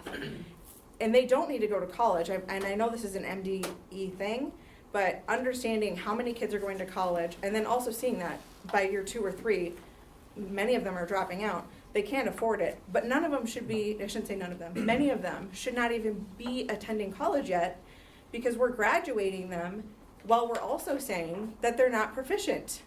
This doesn't make any sense to me. Why would we be graduating students who are not meeting MCA proficiencies? Just a point of That's a big- clarification, are you suggesting that we hold more students back until they achieve proficiency? I am suggesting that what we do is we meet kids where they are in the grades that they're in, beginning in elementary school, before we push them into a new skill set that they're not ready for. That doesn't mean keeping them held back in a grade, but that means keeping space for students who need additional support in those skills at each grade level. Well, I really want to thank you all for your presentation on this. I mean, the data is really tough to look at. It's I wasn't done. persistent. Oh, did you have more? I do. Continue. Yes, thank you. Oh, So I'd like to understand why we aren't doing these things to support our students where they're at, so that they can be proficient and effective as they enter either the workforce or college. But I also feel that, and I appreciate, Ms. Vernig, your perspective on kids and students finding what works for them and helping them get to that level of achievement versus pushing college. Not that college isn't a great opportunity for students, it's great for a lot of students. Director Douglas, do you want them to respond yet? Yeah, but I want to understand, like, this is all connected. This is one whole issue. You know, when we have our kids only performing at 20% of the ACT college benchmark, and then we're tracking that 70-80% of kids are going to college, how is that a smart move for them?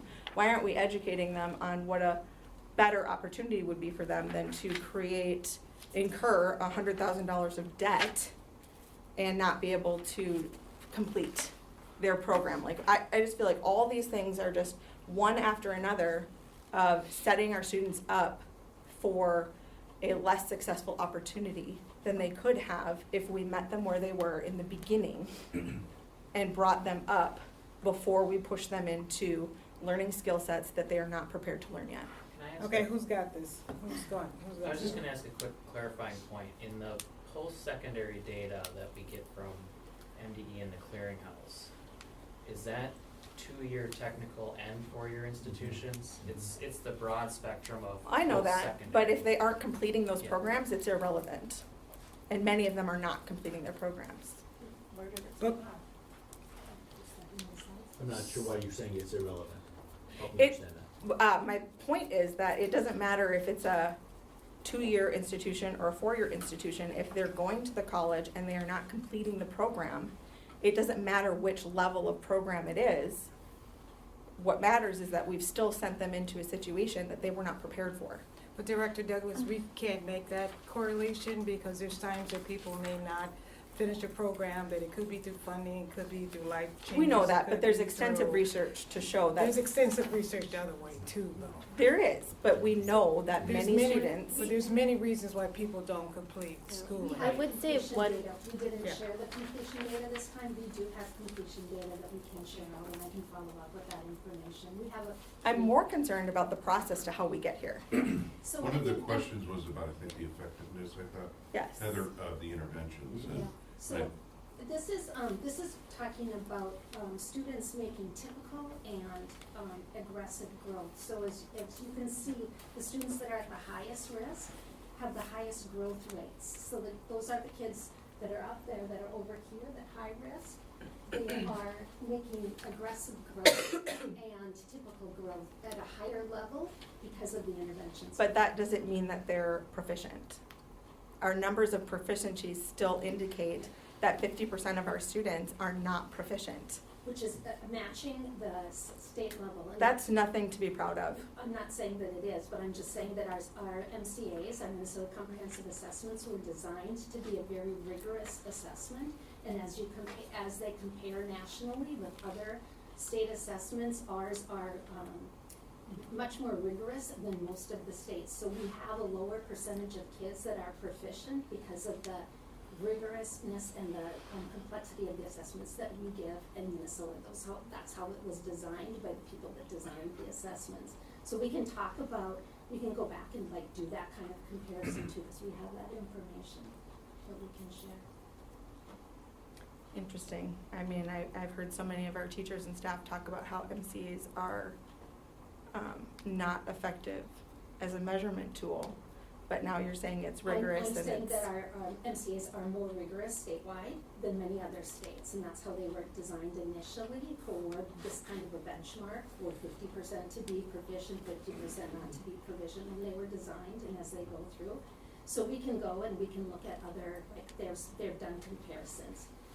Whether we think that they're a great measurement of what our students can do, that's I think a very different question, but that's what we're being held to. It's a fair point, period. You make a fair point, right? So how are our interventions at the earliest identification that kids need interventions demonstrating effect? And it's fair. And to that, I would like to note that I really appreciate Ms. Luby's work on this issue because we've seen such a dramatic change at Fair Oaks. I'd like to know how can we replicate some of those initiatives to increase that level across our district. I agree, and what's interesting to me as I listen to the conversation is I've been spending, with each school, 4 hours just going over their data and going over their 3-year operational plans. And one thing that I repeatedly hear, which I think feeds into this whole discussion, is that students just are not motivated to take the A reading and the A math test. So I think a whole larger issue, that is of concern to me, as well as what I'm hearing you say, Director Douglas, is that the right indicator, right? We know that when you get to the secondary level especially, it is hard to motivate the students. It's hard to motivate them to keep their rooms clean, right? Like you have to use some sort of motivation. So when we're saying take this test 3 times a year, and this is really, really important, but they don't see it tied at all to their grade. They don't see it tied at all to the honor roll. They don't see it tied at all to maybe a reward system that their families have established. It's hard to get them, they're tired, they're doing lots of things, and to say, do your best on this test, I'm hearing from the principals frustration just around that, right? That they don't feel like the students are intrinsically motivated, and we understand. It's hard to motivate them when there isn't any external motivation coming from doing really well on that test. The same thing with the MCAs, and you see that. I thought it was really interesting when you pointed out, Heather, that it decreases as they get older, which is absolutely true. Now when they get to be the high school age and they're 10th and 11th grade, in 11th grade we know they're already starting to look at other options outside of high school, right? What comes next for them. And so we're saying, try your best on this MCA reading test, try your best. And they're like, I want to get to practice, I want to get to lunch, I got a job, and I know what I'm going to do. I don't know if anybody else remembers back in the day when the BSTs, remember the things called basic skills tests, and you had to pass math and you had to pass reading in order to graduate. In order to graduate, there was a stake behind those tests that, and we all know all the conversations around the culturally biased testing and everything else, right, and test anxiety for our students. And then you throw into that there's just simply we would love our students to do the best that they can at all times, but when we had the BSTs and they literally would not graduate, they could be a straight A student. If they didn't pass reading or math, they didn't graduate. Talk about holding something that was important to them, right? So it's so interesting to hear the conversation, because one of the things is I've been taking notes about having a meeting with all the lead principals from secondary with Robin and Jill, and I've talked to Robin about this, about the number one, if we want the data to be meaningful to us, how can we make sure it's meaningful to the students? And so I think that everything is just reinforcing that belief for me. So thank you, and we're going to continue to work on it. Thanks, Kelly. Yeah, you're welcome. I know we're really tight on time. This is a really important topic. We'll probably make some room for opportunities to ask more questions in a different way. I think we should We'll talk be about that. coming back in February anyway to address the data requests around our Black students and BIPOC students as well, so. Are there any additional comments or questions, though, that at this time? Director Grady, did you have comments you wanted to? The data's hard to look at because it's persistent. It's historically persistent. It's persistent across the state. It's persistent across the country. And so I think that it's hard to look at it without it changing very much. And I really appreciated your presentation and humanizing the data to show the excitement and the enthusiasm that's happening both with our teachers and our administrators as well as our students, and moving those things along. I am wondering what sets Osseo apart and how we're trying to tackle this problem, or are many of the things that are on these lists things that everybody's working on? Because I know it's not just Osseo, this is not just an Osseo problem, it's an everybody problem. And so is Osseo following what most people are doing in order to improve the achievement gap that's been mandated to us? But, so go ahead and answer that question. Is there something that differentiates, or are we doing what everybody else is doing? I think that a couple of things that I mentioned today are things that are unique to what we're doing. We are really doing the pilot sites and really looking at that data. And as Sarah said, that's one of the things that she really feels has contributed as an elementary site to their success and their programming.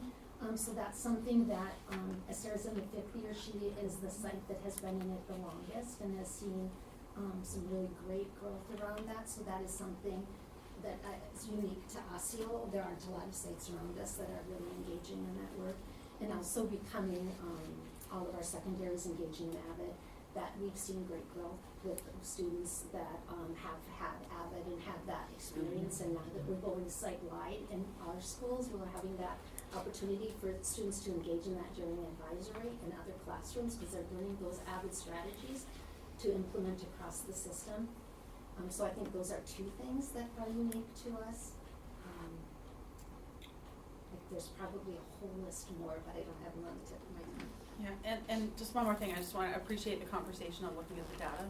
We've become very data-driven, trying to move the mark on things, but I think it's really important that we continually look at the data. Is the MCA the right metric? Is it something that, as Kelly said, is important to our students? Our kids are tired of taking tests. We want them to learn. Test taking kind of kills that. And so continually looking at how we measure outcomes and what kind of outcomes we're measuring for, be it college or career, technical experience, or anything else. But thank you very much for your presentation. That was really well done. I just have a quick question, Sarah Burdick. The instructional leadership team that you have, is that are staff volunteering for that, or are they selected by you, or how does that work? It's a little of both. Okay. But yeah, we have teachers who are really passionate about supporting other teachers, supporting students, wanting to be creative, wanting to work and be collaborative across all departments. And then we have others that we kind of go and nudge and say, you know what? You're doing some really awesome things in your classroom right now, and the creativity and the engagement that we're seeing with students across all groups of students.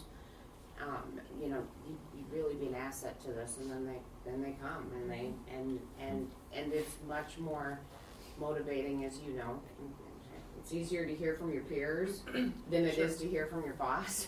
Sure. So if someone comes to me and Mhm. says, this is a really great idea, then I'm much more listening to it, you know, gonna listen to their ideas and their presentations about what's working specifically in their classroom, because they're the teachers with the boots on the ground, right? They're with the kids every day. Right. They see them every day. They Right. know them inside and out. Right. Yeah. Okay. I was just curious for that to be replicated at other sites. Yeah, it's really, it's all self-directed by them.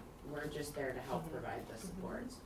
And I just appreciate the site leaders you presenting, just your enthusiasm and creativity and just your heart for the students is really encouraging to hear tonight, so thank you. We got the best kids. The best. Yes. So, Robin, I have a question for you, but just for our site leaders, I hear your excitement in the presentations you gave today about all of the great things happening at your schools. I'm particularly thinking about Northview. Like, I think it's really important that you all also give that same communication and enthusiasm to the district. And I don't know how you do that currently, but there's definitely a need to hear all the great things that are happening, the progress that we're making at the site level, particularly in some of the Brooklyn Park schools. To the community, you're saying? Yeah. Yeah. But the question I had for Rob and Avid, when can we see data that speaks of the success of like an Avid student versus our other scholars? So we can look at how to measure that. We have some sites that are brand new in the AVID programming, and then some sites that have been doing AVID or having AVID classes for a while. So we can look at how to demonstrate and be transparent about that data too. We do regularly run a AVID impact study to look at that, so it's a little bit more in depth, looking at how it's implemented and the outcomes. A piece of anecdotal, I guess, information I shared at DPAC last night about AVID was when I do mock interviews for the classes, the kids that have participated in AVID, they tend to talk about it, and it is a significant differentiator when I do the mock interviews and how they communicate and how they articulate their plans and goals and answer questions. So just anecdotally, that's been my experience with AVID. Any other questions or comments? I just wanted to ask one question while the site leaders are here. So Principal Luby, you have a very clear vision that you've created and that you're imparting in your staff and in your students. Is that something that you created yourself and brought to the school, or how did that? Of course, hello. Or how did that come to be? I mean, I know everybody participates in it, but was it something that you came and you said, this is what we want at this school, and helped to create and articulate with others?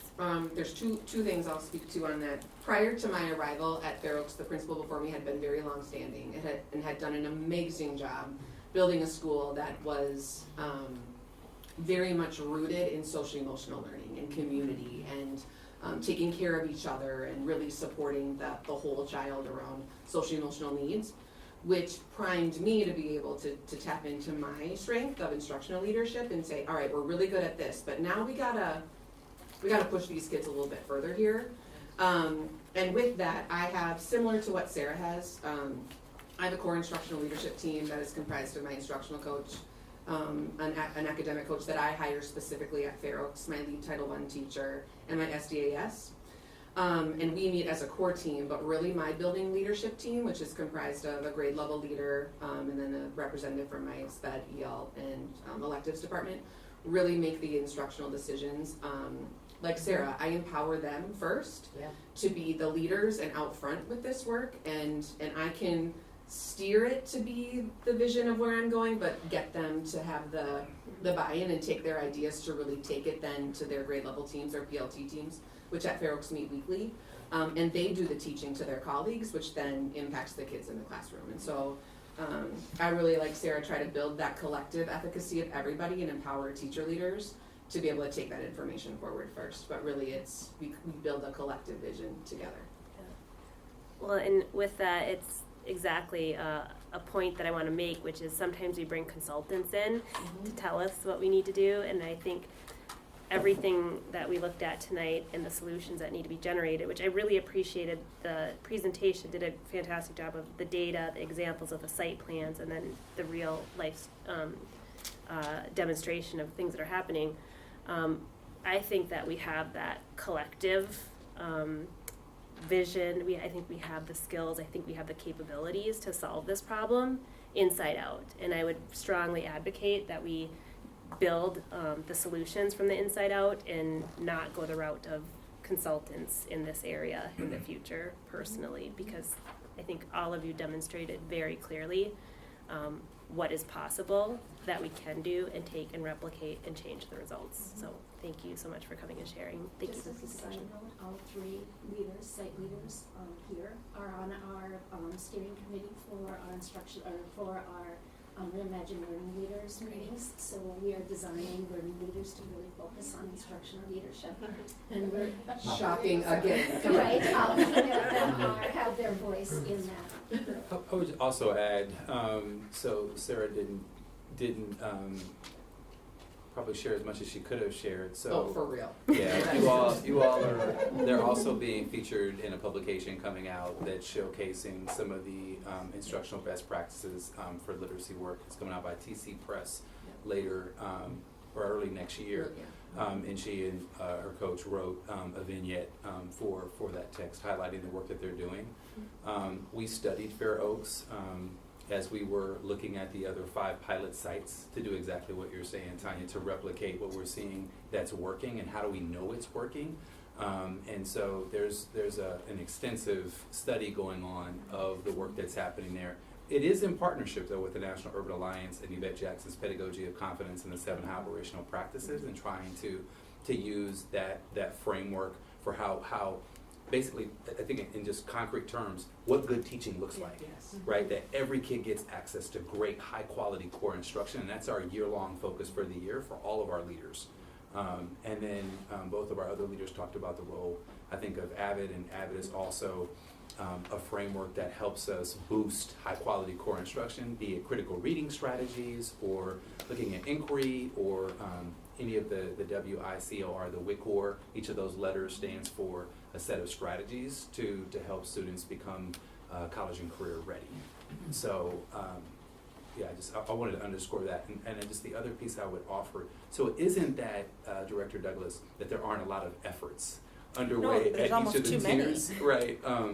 But and we do know that AXIS as a tier 2 intervention is having success at about 50%, which is really high for an intervention, and we recognize that's not enough, right? We still have more work to do. I didn't speak to that earlier, but I am equally frustrated with your observation as you are. So we want better. We want better results for sure. Thank you, ladies, for coming this evening. Thank you, guys.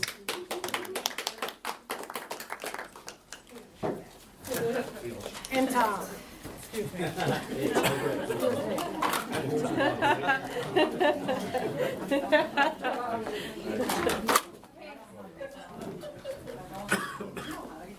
No, we just became text buddies. I told Dr. Guy, she was like, I just pointed at you. All right, we're gonna cruise here, loud people. Okay.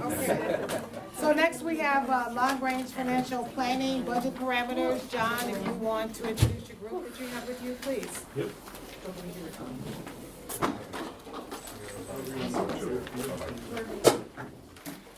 Michelle, are you guys at spot?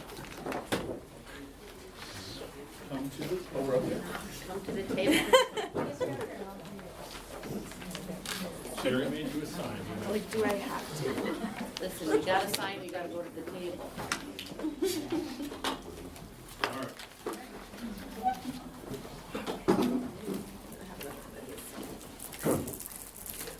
You okay? No. I told you, Sarah, you don't wanna sit next to. Grunting. All right, thank you, Dr. Heil. So today is the next step in the process of long-range financial planning, and doing the bulk of the work of presenting today, our Director of Business Services, Kelly Benusa, Assistant Director, with good support from Assistant Director of Business Services, Mike Hewler, and Coordinator of Business Services, Michelle Larson. And then we will have our individual fund experts in Director of Child Nutrition, Jeff Hansorge, and also Brian Severson Hall, Executive Director of Community Engagement, will also participate. So I will get us kicked off and started and then hand it over to those who do all the real fun work. So as we're looking at everything we're doing with long-range financial planning always starts with our strategic priorities for the year. And in the past, we've looked at kind of a longer-term focus, but want to really focus on the current year's priorities, and then how that leads into the budget for next year as we're moving forward. So I'm not going to go through all of them, but you can see the different areas of where we're looking at learning work, where we're in implementation phases, and obviously the pieces that are moving into standard work. When we originally set parameters with budget managers in October, the intention at the time included no additional funds for strategic priorities. And we are currently recommending that all the requests for the 2025 budget maintain a net zero change. And we'll again look at that as we're going forward. We're going to move into what the LRFP model looks like, and just a quick high-level update. LRFP is a thorough and well-vetted budget process. There are important timelines to change, to understand the discipline of a solid financial budget planning process. In this particular framework, the mission is at the center. The gray ovals around the side are our budget manager's work. We're currently in number 4, which is developing the annual budget recommendations based on board budget targets. The school board's areas are the teal boxes. And then everything reaches to our guiding principles off to the side to align our mission and identify and respond to the influence of race, and connect process to tie in data-driven collaborative decision-making processes to a data measurement focus. So that's the basics that set the parameters that we always go back to in the process as we work from the very beginning, as we're coming up with ideas of what we're trying to accomplish with the budget. And then we work into the pair process, which Kelly will start to highlight, that looks at the individual items specifically.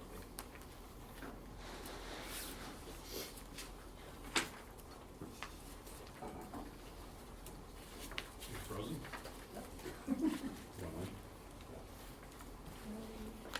Good thing we have Tony. Yep. Big Thank you, Tony. Award-winning IT. Superintendent, please. Because so many awards, we're gonna build them on another office. You gotta let him fix it first.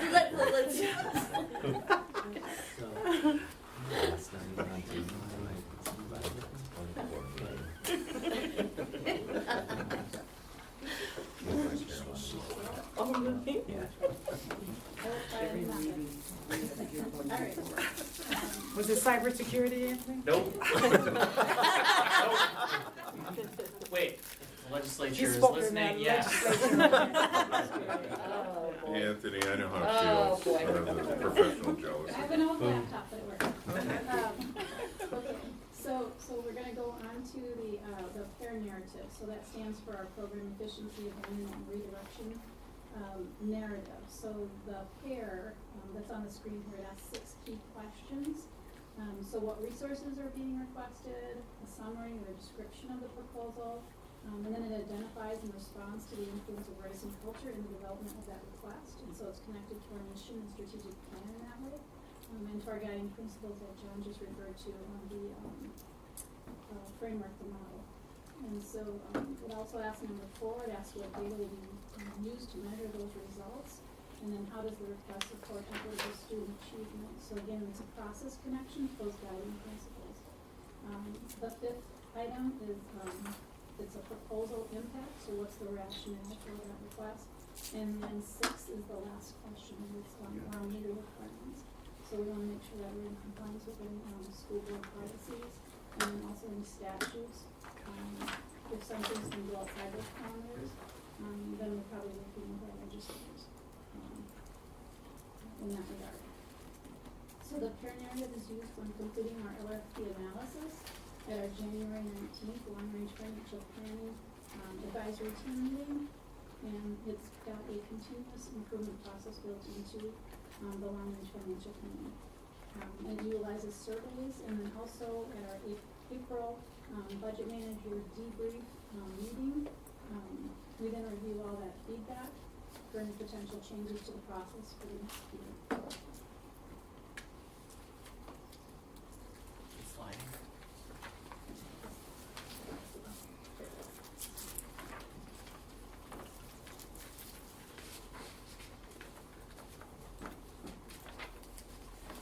I think it's tired. 2-finger slide. Look now, like. Now the arrow works. I think it was up.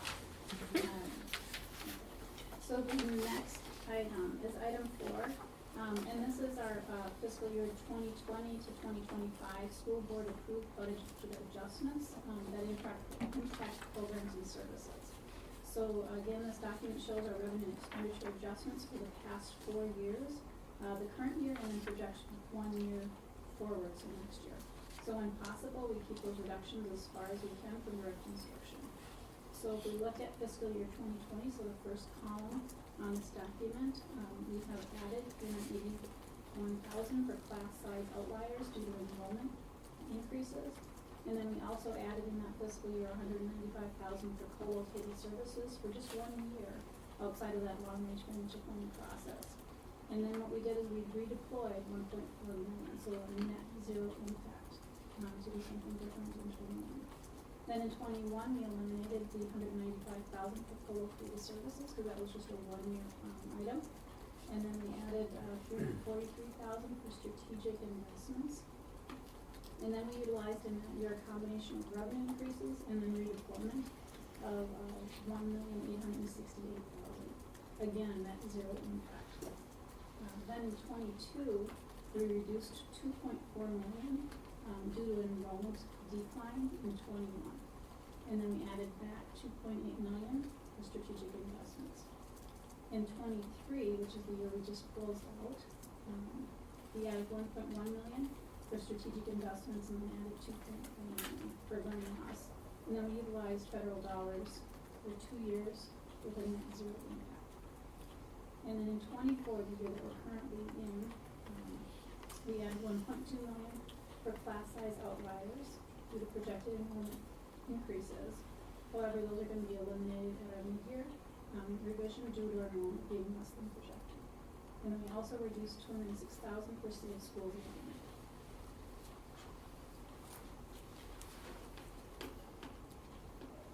Okay, so then the next document is the historical budget trend information. And we manage our fund balance to stay above that 5% minimum so that we're in compliance with our board policy. So that's that red line. And it shows 10 years worth of data. And then for fiscal year 24, the current budget, and 9 years of prior year actual data. So for fiscal year 24, the adopted budget has a planned fund balance surplus of $15.6 million. So you can see the green bar is greater than the blue bar. And actual results show that revenue and expenditures in 7 of the last 9 years was greater, so revenues were greater than expenditures. However, the 2 years when expenditures were greater than revenues were in 22 and 23. For fiscal year 24, it's important to note too that this is the first year of our new operating referendum, which is included in our budget. That was the one that the voters approved last fall.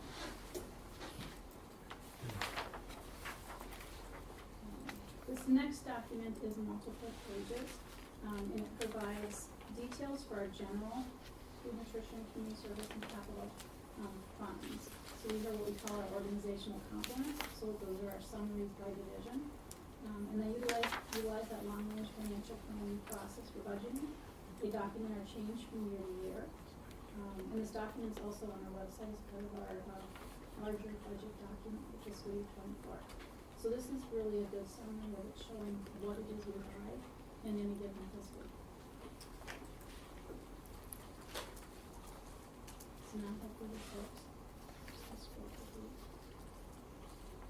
Okay, so this next document then, so we're going to go for the next item, is our benchmark districts. And so we have 8 financial benchmark districts that we compare to. And we work with both our fiscal, so our financial districts, and then also our product called Forecast Guide Analytics, which is a data analytic company, to determine who our benchmark districts should be. And so then just walk through this document a little bit. I know you can't see it on the screen, but hopefully you've got it electronic. So just a few highlights. So the first section of 5 columns shows for those benchmark districts, and they're ordered from largest to smallest in enrollment size. You can see that in the percent of special education, Osseo is the lowest. And so I think that goes to a lot of the work that the district's done around identifying students. And then also, if we go to the through November 2023 election columns, there's 2 of them, and it's our operating referendum and our capital levy. So it's important to note that those are the numbers that were approved by the voters last year. And so we have the largest operating referendum of these benchmark districts as of today at $2,181, and then also our capital levy is also the largest, and it has to do with the tax base. And something I'd point out with that operating referendum, we don't have any other leverage. That is the end of our operating referendum. We cannot ask our voters for more. We are at the state cap. So unless the legislature changes the law, we don't have any, we've lost that additional avenue to go out and seek more funds. Absolutely great point. So then that last column, I think it's important to note that there were 4 districts that went to their voters in November, and 3 had positive results, and 1 did not have a positive result. So 75% with that very small population that we were looking at. And so we only had 4 districts that were able to share their information, so 2 fewer than last year. This early in the process, it's getting harder and harder to have districts weigh in this early in the process. But we're not going to change anything. And so we're going to just have to work with the data we get from them. So then the next document in your packet is the estimated major cost drivers. And this document, just will need to go into the spreadsheet a little bit again. So what we have in the top section, we have our expenditures for fiscal year 24, and they're broken out into 4 big broad categories: salaries, benefits, purchase services, and then supplies and other. And so that's our $290 million that we had our adopted budget at. Then if we use that 3% projected inflator, it would grow our budget by about $8.7 million in 25. And so then what we do is we take this document into big categories, and as we know things, we start to fill it in. And so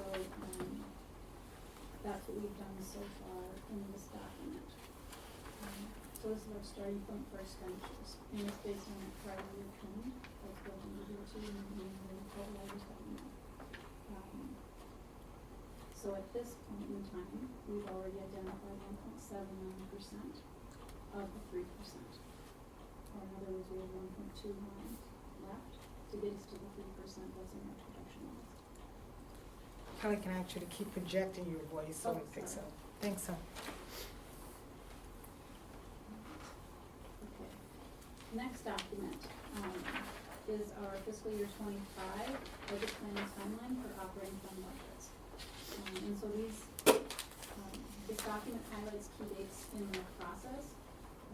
So important dates tonight, November 14th, it's about a third way down the document. We're providing direction on the budget process. That's what we're hoping to get out of this work session this evening.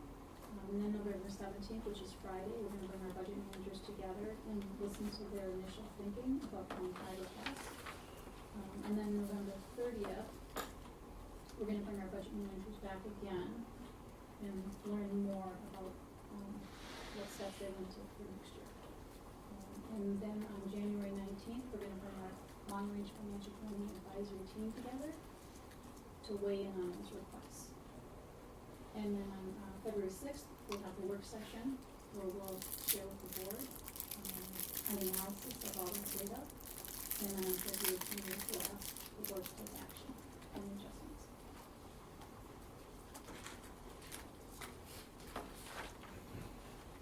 So this next document is our 24 adopted expenditure budgets for all of our budgeted funds.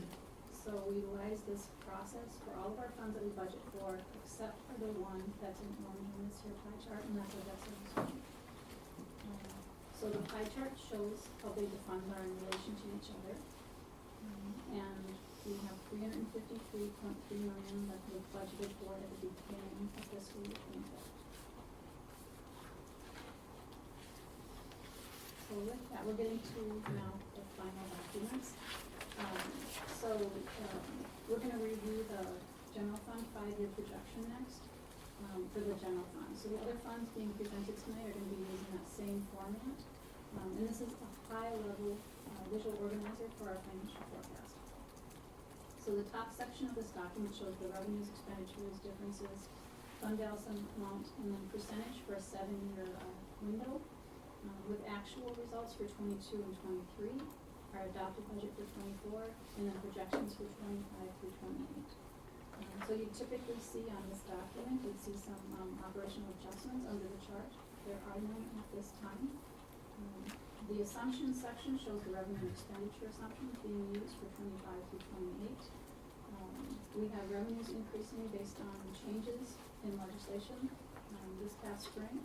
So our revenues will fluctuate between a 2 and a 3% increase based on the general or basic formula allowance, and then estimates from MDE are included on this document for those 3 years, and the expenditures in this model are projected to stay at 3%. The middle section shows the budget projection for revenues in blue and the expenditures in red, and then the trend lines of those same colors show the general trajectory of each of those items.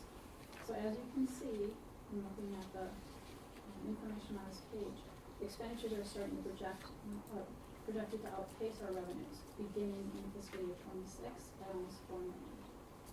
So the final section looks then at our fund balance projections for that same time period. So the green bars represent our actual and then projected fund balances for each year. So the orange bar is showing us the minimum required fund balance of 5% for board policy. And again, those trend lines show a trajectory of the fund balances related to the minimum. And as you can see, fund balance is projected to start to decline in fiscal year 26. So we'll continue to monitor the financial projection in order to maintain the board-required minimum fund balance. And again, the good news is, in this model, we're not seeing any reductions. So included in this model are current enrollment data, which includes our 15-day drops as of October 1st, and then preliminary enrollment projections for future years.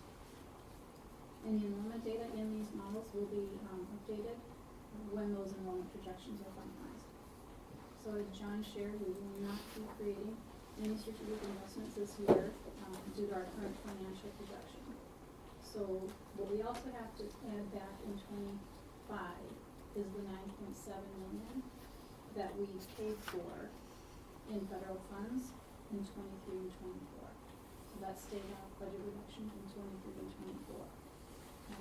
And also there was one identified additional cost from the past legislation session that needs to be addressed in order to implement our new FMLA leave requirements. So business services is going to be looking at those two budget managers, individuals responsible for overseeing those two areas. And with that, I'll turn it over to Jeff. Okay, thank you. Hello all, Jeff, Food and Nutrition Services. Just a reminder, we're a self-sustaining fund, so we are separate from the general fund. And we have a goal of maintaining a 12% minimum fund balance. Looking at the chart on your screen, or page 124, whichever one you're looking at. As of year end last year, we have a 31% fund balance. Prior year, we were up at a 43.9. We see, looking at 2023, we see loss of $1,754,000 to the fund balance. Now, we had projected a $650,000 loss, but it was an additional $1.2 million that we took a hit for. And really what that comes down to is food cost. That's our major cost. We look at U.S. Labor and Bureau of Labor and Statistics. Food costs nationwide rose to 11.4%. We saw about a 10.2% to our fund. So 10.2% that we weren't expecting on $13 million revenue, $1.3 million.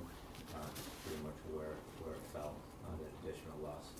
But the good news is that we had a healthy fund balance going in the year before. And with the USDA, they allow us to have they put a ceiling on our fund balance, and I've mentioned this before. It's basically 3 months of expenditures. So currently, where we're sitting with a fund balance at $4,800,000, our maximum could be $4,900,000. So we're in line. And then looking at the 2024 through 2028, the 5-year model, we're seeing expenditures outpace revenues, but looking at that to keep us at that 12% minimum fund balance, we're not seeing projected operational reductions until year 2028, which would be $150,000. And I really don't expect that to even come to that. With the free meals passing, we're seeing a significant increase in breakfast participation and lunch participation. But we still need time to evaluate and make sure that stays on track, and we can revisit that at mid-year. But September, October, we're seeing a 33% increase in breakfast participation and about 15% in lunch participation, which is fabulous. And when I transfer that out monetarily, it's anywhere between $1.7 to $2 million in additional revenue, which I think should help flatten that line, if not change that trajectory long term. So, and other than that, this year, the Keep Kids Fed Act that was enacted, that went away at the beginning of this fiscal year. So that was 40 cents additional for lunch and 15 cents additional for breakfast that are not in this projection. But there's another act out there, Healthy Meals Help Kids Learn. There's a lot of acts with different names. This one is proposed to reinstate that 40 cents and 15%, and the hope is to make it permanent. So that would further help this model and projection. So I feel confident that we'll continue to stay well above that 12%, but in the meantime, being purposeful about putting that money back into our kitchens because we've got some 8 kitchens. We did a Park Center walk-in cooler replacement, Maple Grove middle cooler and freezer replacement this past year, and we've got many more to come. So it's good news on the free meals participation and the act to increase the reimbursements as well. So that's what I've got for food service. And then from business services, Michelle Larson partners with Jeff Right from the financial standpoint. And so we can go into Brian with community service. All right, thanks. And I partner with Mike, so Mike, always feel free to jump in if I miss anything. So thanks, everybody. As you can see on our chart, kind of starting in the upper left in the pink area, we once again had a growth year in revenue in community ed. So coming out of the pandemic, we've had 3 years in a row of increasing our revenue. This year, our revenue went up by $1.5 million, or almost 12% again. And we talked in the past about some of our spend down kind of reboot efforts. So you can see our expenditures also went up 25%. But even with that, our revenue still outpaced our expenditures by $1.2 million. So we're in this 3-year trend, which is only half of how much it outpaced it last year, right? Last year we outpaced expenditures by $2.4 million. So our spend down has not been as big as expected, and it's only slightly reduced our fund balance, which continues to be the highest fund balance in the 12 years that I've been in this position. We believe a couple of the levers that are driving this are the continuation of increase in participation.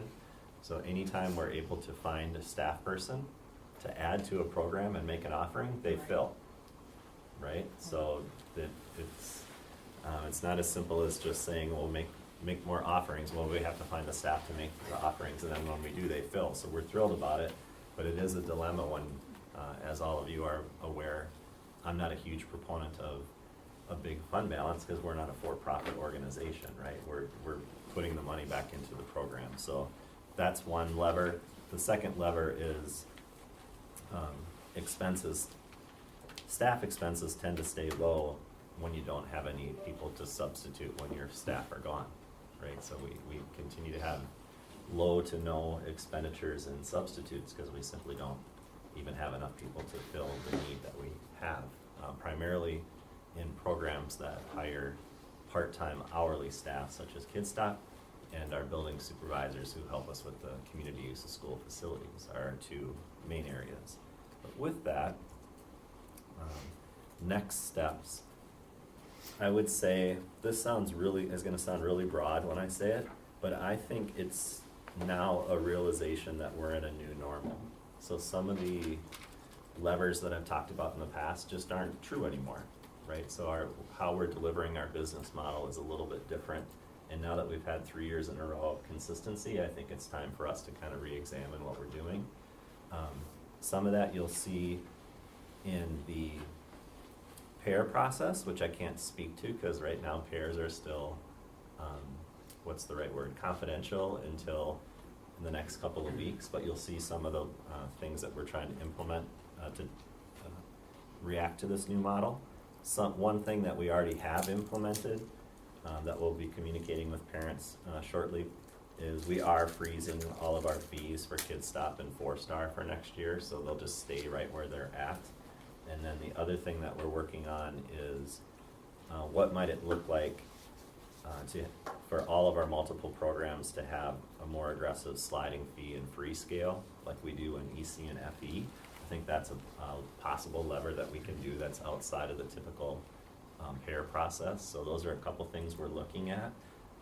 Again, and I don't know, I might have to talk to Mike on how we pick our range. I typically like our fund balance to be between 7 and 15% range. 7 to give us flexibility on creating new programs, 15 more to make sure that our participant fee prices are fair to those who participate. So those are just some things that I think we're thinking about. We are thrilled that we're solidly financially back on our feet, so we are thrilled about that. And yet I do think some of the things that we thought were going to happen post 2020 haven't played out exactly like we thought. So I think we have to do some adjustments, but to state the obvious, to make an adjustment while you're quite healthy is nice versus if you remember back when we did this presentation in 2020, our fund balance was $49,000 and now it's $6.3 million. So that's just a wild swing, but I think it speaks to it's a new way that people are accessing community service programs, and now we have to kind of adjust to it because I don't think I thought for 2 years ago I thought it was a 1-year blip, but this is more of a 3-year pattern. So that would be our report from community services. And then Mike Bueller is the partner for community service. That's the Commission for Financial Assistance. So the last fund in your packets is the capital fund 5-year projection. This fund we use a zero-based budget approach, so any dollars a division of department wants for the next fiscal year has to be requested. So the projection includes the enrollment data as of October 1, similar to the general fund. And again, the top section shows our revenue, expenditures, differences, fund balances, and fund balance percent for a 7-year window. So on this fund, you are going to see some operational adjustments under the chart. And this line highlights holding expenditures of $1.4 million in 25 and $200,000 in fiscal year 26. For a net change of $1.6 million. And then the next section shows the budget projection for revenues in blue and expenditures in red. And those trend lines the general trajectory of each of those items. So as you can see, expenditures again are expected to outpace revenues in this plan. And the final section looks at the fund balance projection for that same time period. The green bars represent our actual and projected fund balances for each year, and then the orange bar shows the minimum required fund balance of 10% for this fund. Again, those trend lines show that trajectory of the fund balances related to the minimum, and as you can see, that's what we're managing the fund balance to. So just like the general fund, this capital model will be updated when the 5-year minimum projections are finalized for fiscal year 2024.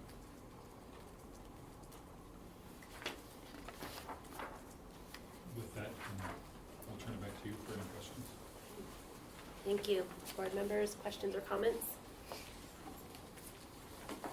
I appreciate the in-depth information, Brian, you presented about potentially changing course. I think that's really important, always to be evaluating those things. I did have one question though for food nutrition. With the new legislation for meals, families who had previously contributed to their students' like lunch balance, what happens to that? Is that part of this, or is that just sitting there waiting for them? It's basically sitting there waiting. It's not our revenue until they spend it. Okay. So it's in their accounts. And so we have a la carte at middle schools, high schools. They use it for a la carte. They use it for extra entrees, things like that. Okay. We get a lot of families that in elementary that just request it back. And there's a link on our website that it's basically a digital form they can fill out, and then business services will send it. Okay, thanks. Yep. Only question I had was for community service, the community service fund. With the bonding referendum passing, do we know how that will impact like future projections of revenue or even expenditures with the repurposing of the Brooklyn Park School? Or when would we know more?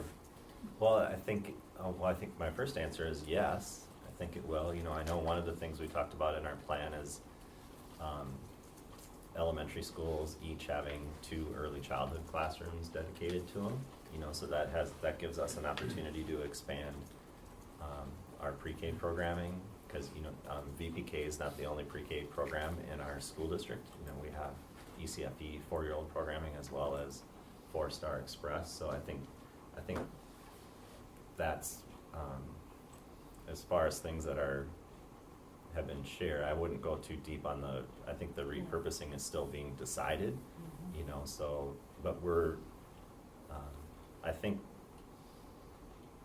this referendum, I think this would be accurate, my cabinet members could jump in.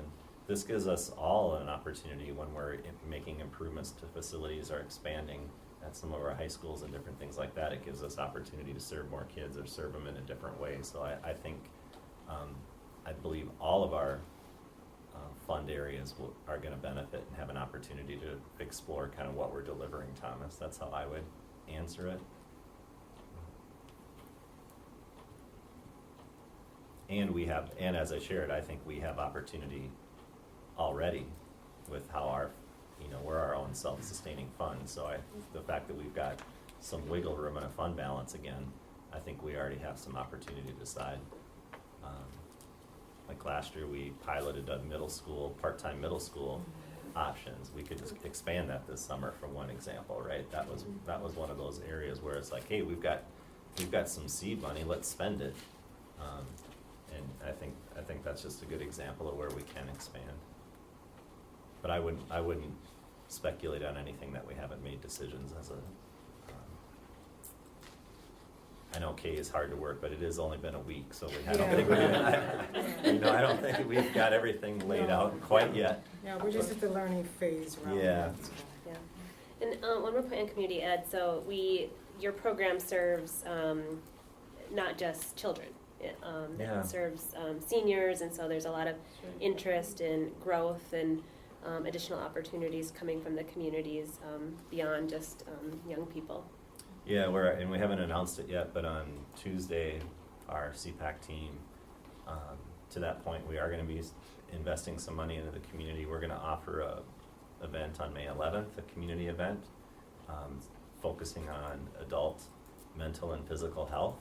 So kind of think like a morning session where we have 10 breakouts where people might learn about physical fitness, they might learn about mental health.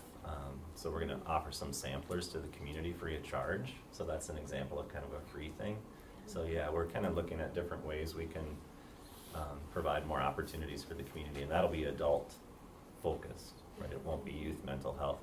There might be some sessions on how to help your student who's struggling with their mental health, but it'll be geared toward adults. So thanks for reminding everyone that the whole age continuum is who we serve. Thank you. Lifelong learners. Mm-hmm. Literally. All right, thank you so much. On to our final topic. All right, here we go. Thank you for coming. Thank you. So, the one and only, okay, communications, we're gonna talk about executive director of community relations. My husband's going to right. I will be, promising to pass It's gonna be fast. I'm gonna be Don't fast. like rock, paper, scissors right now. Superintendent Dr. Highland, board members, thank you for having me here tonight, and just an opportunity to talk about our informational campaign here in phase 2 of Building a Better Future. So really just this presentation is just gonna summarize the results and the feedback that we've gotten thus far. It has only been a week, as Brian just mentioned.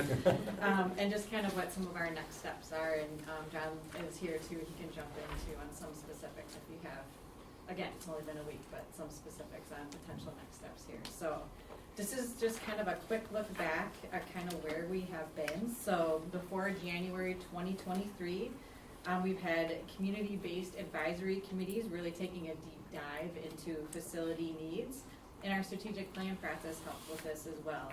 And through that, we had some needs that were revealed. So the possibility of a phase 2 was first mentioned to all audiences during our phase 1. So that was when it was first mentioned, but I know just through communications that sometimes that isn't always getting through, right? So we made sure that people were knowing about that right away back in January when we had gone through phase 1, and we are now approaching phase 2. So when you heard all that facilities research that was shared, it was shared at a board meeting, or actually a board work session. We went to our community again and made sure that they were aware that that research was being done and some of what those results were. So in February, March, and April, the task force then reviewed all of this work and had a community survey deployed to learn more about those results and if kind of what the next steps would be. So final recommendations were then developed from that.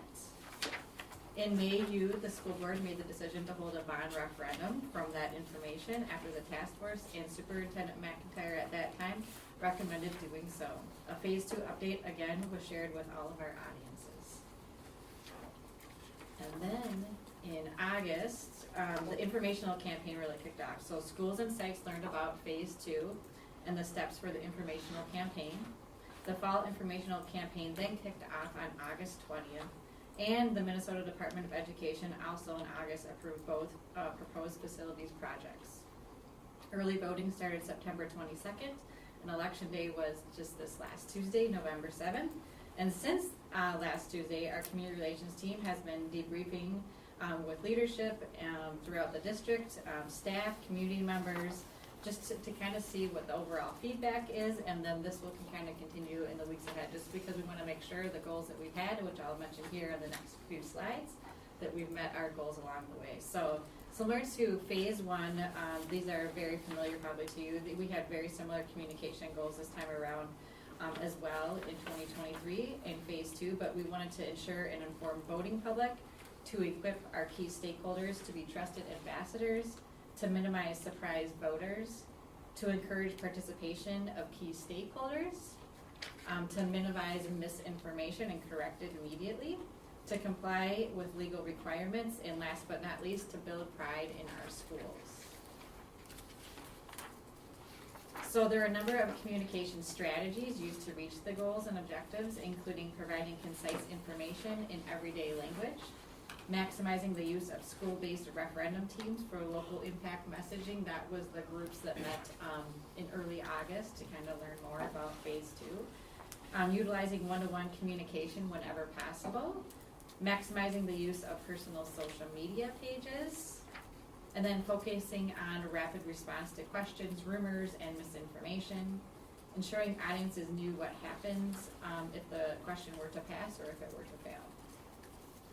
So these are all the various tactics that were done to reach the goals, objectives, and strategies. Many of these were shared district-wide, but just kind of keep in mind the schools and sites had their own communications in addition to this. So a lot of these tactics were shared with them, and then they shared further. So this is kind of just the tip of the iceberg in lots of ways. So we had many different ways. Digital communications, from our website really was, had the most information, the most detailed information on it.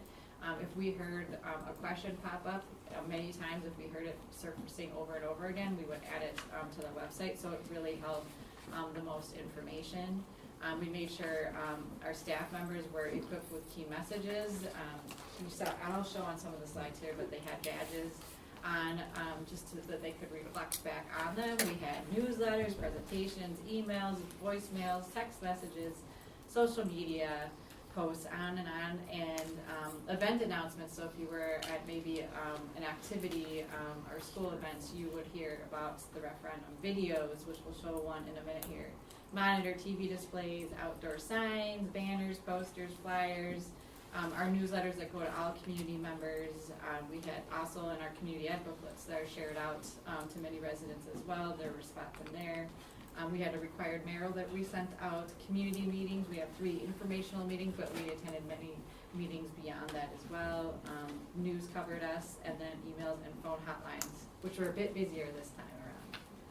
So I just want to brace for the volume. But this by far was my favorite video because it was the most exciting. And it really kind of took a lot of, there was so much information that you were getting through this, right? So we wanted to kind of take a fun, lighthearted approach. So Maple Grove Senior High School music teacher Beth Halstead helped create the lyrics for this new rendition of the famous YMCA song. Her students then sang it, and students and staff throughout the district danced to it in various different ways. So I just want to say a big thank you to them and to all the students and staff that helped put this together. Let's take a look.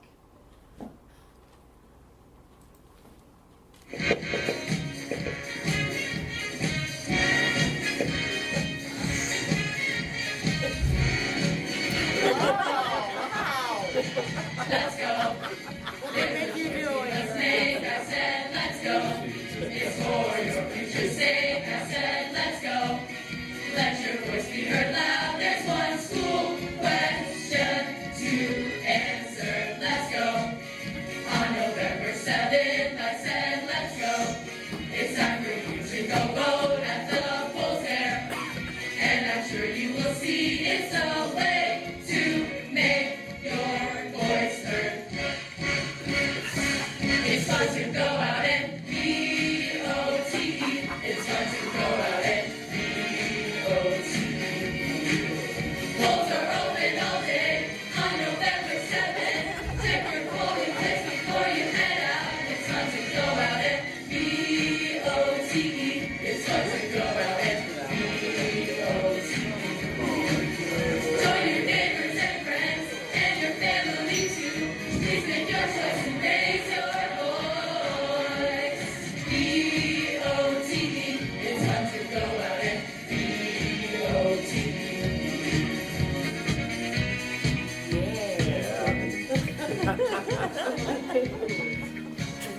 You don't deny Kay, y'all. You don't deny her. You don't deny her. One more time. All right, so these next few slides are samples, screenshots, and photos of communication tactics that were implemented throughout the fall informational campaign. So much of the work was really centered around 12 weeks of communication. So this on the left side here shows kind of some of the information that we shared. So there were things shared all different sorts of ways, as I mentioned, but these were also then passed down to our referendum teams that would receive 12 weeks of emails from me as well.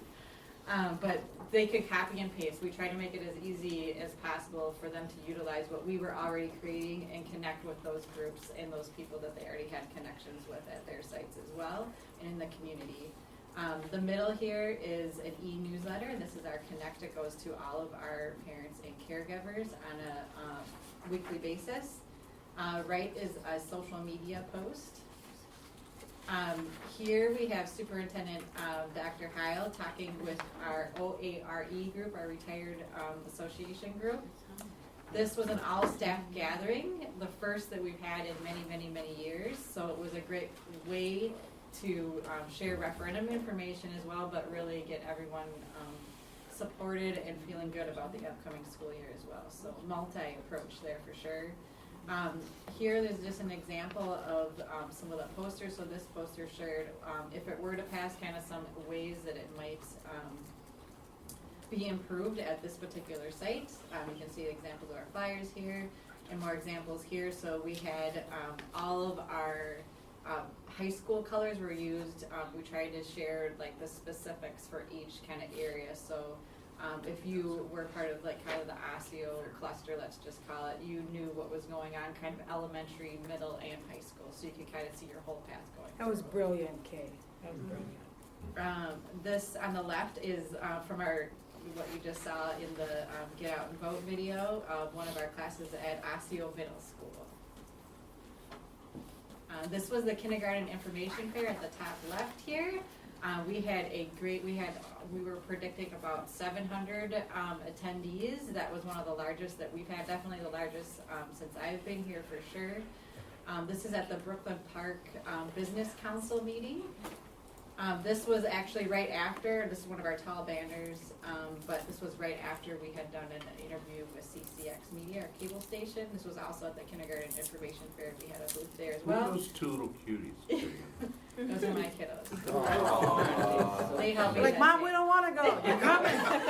We gotta They pass help this. that day. I want to see mommy again. They handed out the coloring sheets. Lots in the media. We had WCCO cover us as well as KSTP. We also had our local local paper, press and news, Sun Post cover us a few different times, as well as CCX cable station too. These are the Have You Heards. So we have a 4-page newsletter and a postcard as well. So since phase 1, even prior to that, like there was information about phase 1, and we just kind of continued it on. This is shared quarterly with all of our community members. So making sure that we were just letting them know that phase 1 was coming up, phase 2 is still coming, we're studying it, and then kind of as the task force decided things, as the board decided things, and then kind of as we were approaching it as well. These were the stickers, and then staff badges as well. You still have them? Yes. We just took all ours officially. Did you? Ceremony. Did you take them out? Yeah. Very ceremonial. Very nice. That's okay. Here they are, Kay. It's okay, you don't have to take it off Replace yet. them with 360. Oh, yes, if these come out now, right. This is just to show that there were many things done on our top 4 languages as well. So we had messaging that was shared with these group of families. So these are families that prefer to receive information in another language. We had flyers printed out, so just kind of some sampling of that. So on the numbers, so kind of getting to the evaluation side of things.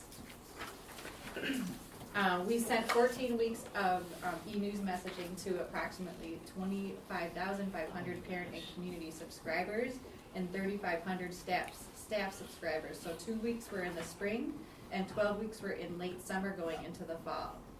Click rates were highest at the start of both informational campaigns, so May and August, as well as the couple weeks leading up to the election. Similar emails and texts were sent by mass notification as well. There are more than 43,000 people reached on social media. This was a district social media account specifically. Again, schools had their social media posts as well. There were 3,065 video views directly on YouTube, with much more views of these videos on social. These were reflected in the stats with the social media. And then there were 33,431 page views of our website. So starting the 3rd week of September through the 2nd week of November, the Better Future page was on our top most visited pages. On our district website specifically, it received 11,000 views during this time. The first week of November, there was a significant spike in engagement, going from 828 views the week prior to 2,545 that week. So this is just a view, kind of visually, of the Building a Better Future webpage. The required barrel went to 63,000 residences that had registered voters in them. The district referendum team shared more than 50 presentations to internal and external audiences. So that Brooklyn Park business group is a perfect example of kind of those groups that are already in existence that we were trying to connect with throughout the community, along with our 3 informational meetings too. District flyers were distributed to more than 40 apartments, realtors, and community sites. A few information booths were held at apartments and community events. Hotlines had 90 emails and about 25 phone calls, although I'd say ESC total probably was about 80 phone calls. This was definitely an uptick from last year and was expected with the bond being the only question on the ballot. And then again, just keep in mind, schools had their information sharing done as well. They had communication plans set up, so this is just kind of from our lens at the district level, what we know was shared out. One of our goals was to comply with all legal requirements. This was met successfully. We reviewed informational materials with legal counsel, provided to the community the required informational mailer in the appropriate time window, and met requirements for posting information in legal newspapers and on bulletin boards. So the election results. The bond passed at 61%. Additionally, our results were similar to the Brush Fire survey in mid-September. The survey showed that 64 plus or minus 5% supported the bond at that time. I included a comparison to the 2000 bond for reference. This is probably the best apples to apples comparison to this referendum. So compared to that question in 2000, this year we had 9.51 more support. There were a total of 12,084 voters this year, which is a 13% turnout compared to registered voters. Again, if we compare our results to the last bond for this election, we had 389 more voters than in 2000. So the school site team survey, we're like I said, we're asking our leaders and our school teams and our community kind of what they thought overall of the informational campaign to make sure we met our goals. They are showing that they were all actually very informed at this point in time. For those that had responded, I saw 100%, which I was super excited about. All schools and programs participated also in the August training session. We're continuing to learn more in the days, weeks, and months ahead. So we'll do community surveys, parent and caregiver surveys, and district-wide staff surveys to learn more as we move forward. We're also working to get more detailed election results with the Secretary of State too. So next steps. Moving forward, updates will be shared on how these dollars are being used in the months and years ahead. This is really for phase 1 and phase 2. For instance, we'll share photos of the construction happening at our schools and sites. Attendance boundary change updates will additionally be shared. And then I'm just going to share kind of these next 2 slides, more specifics about construction and attendance boundary next steps. So there will be 66 construction projects in all. The projects will be completed over a 4-year span. Each project will have 4 phases. There's some technicality behind that, but basically it goes from a design phase through construction. Students, parents, caregivers, staff, and community members will all have an opportunity to share their thoughts during the first and second phases. Just today, a form was shared, as I mentioned, in e-newsletters and on the website for those wishing to apply to participate. A comprehensive timeline will be shared in the coming weeks. We do know that the first couple of projects are Brooklyn Middle STEAM School and Northview Middle School, and likely there's going to be 7 additional projects that will start this school year yet, so 23-24. And then as a reminder, attendance boundary changes will occur at the elementary and middle school levels. Students and parents and caregivers, staff, and community members will also have a chance to be involved in this process. Likely the new attendance boundaries will take effect in the fall of 2026. Community engagement will begin in about a year, so fall of 2024. A comprehensive timeline will be shared in the coming weeks as well. So thank you for allowing me to share the final pieces of the Phase 2 informational campaign tonight. Additionally, I want to thank our entire community for taking the time to learn about both Phase 1 and 2 of Building a Better Future. Our community has shown their support of our schools and scholars not only once but twice in recent memory here. In the weeks, months, and years ahead, we promise to continually update all of you and our community on the wonderful investment that they've made here at Osseo Area Schools. Thank you.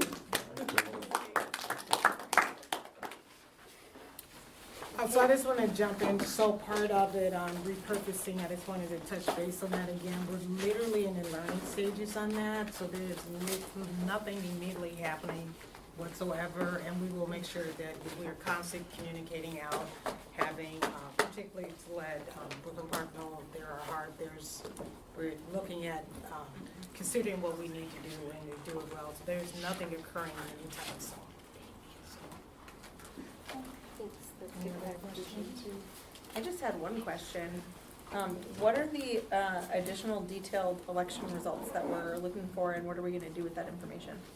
With the Secretary of State results, so Yeah. the Secretary of State can tell us, who, not how people voted, but who voted. Okay. And what we can do is we can actually take that information and put it against databases to kind of find out what the participation rate is for like our staff or our families. Oh, okay.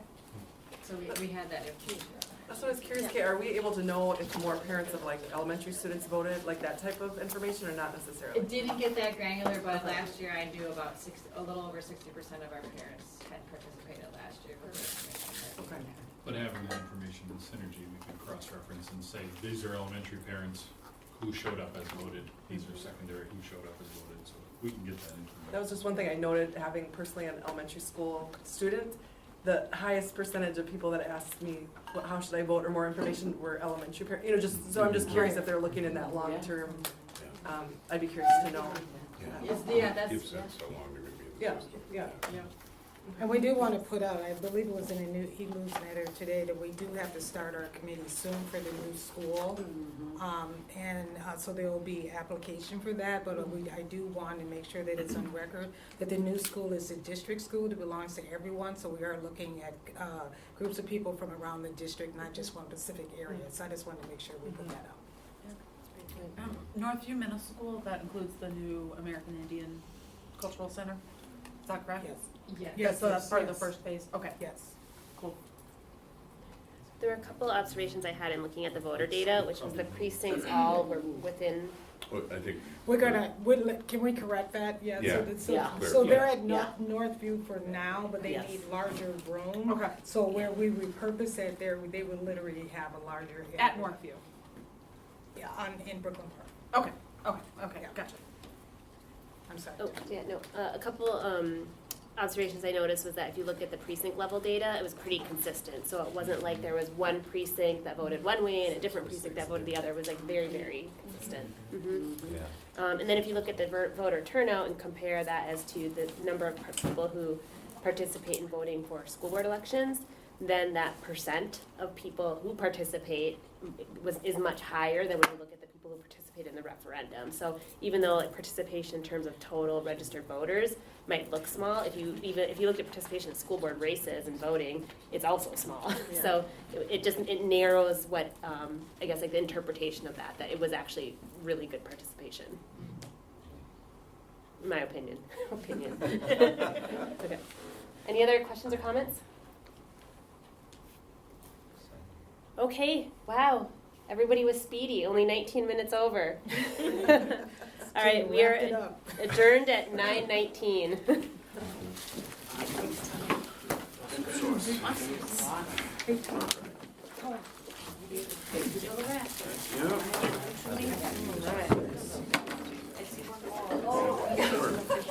Right Next side. there.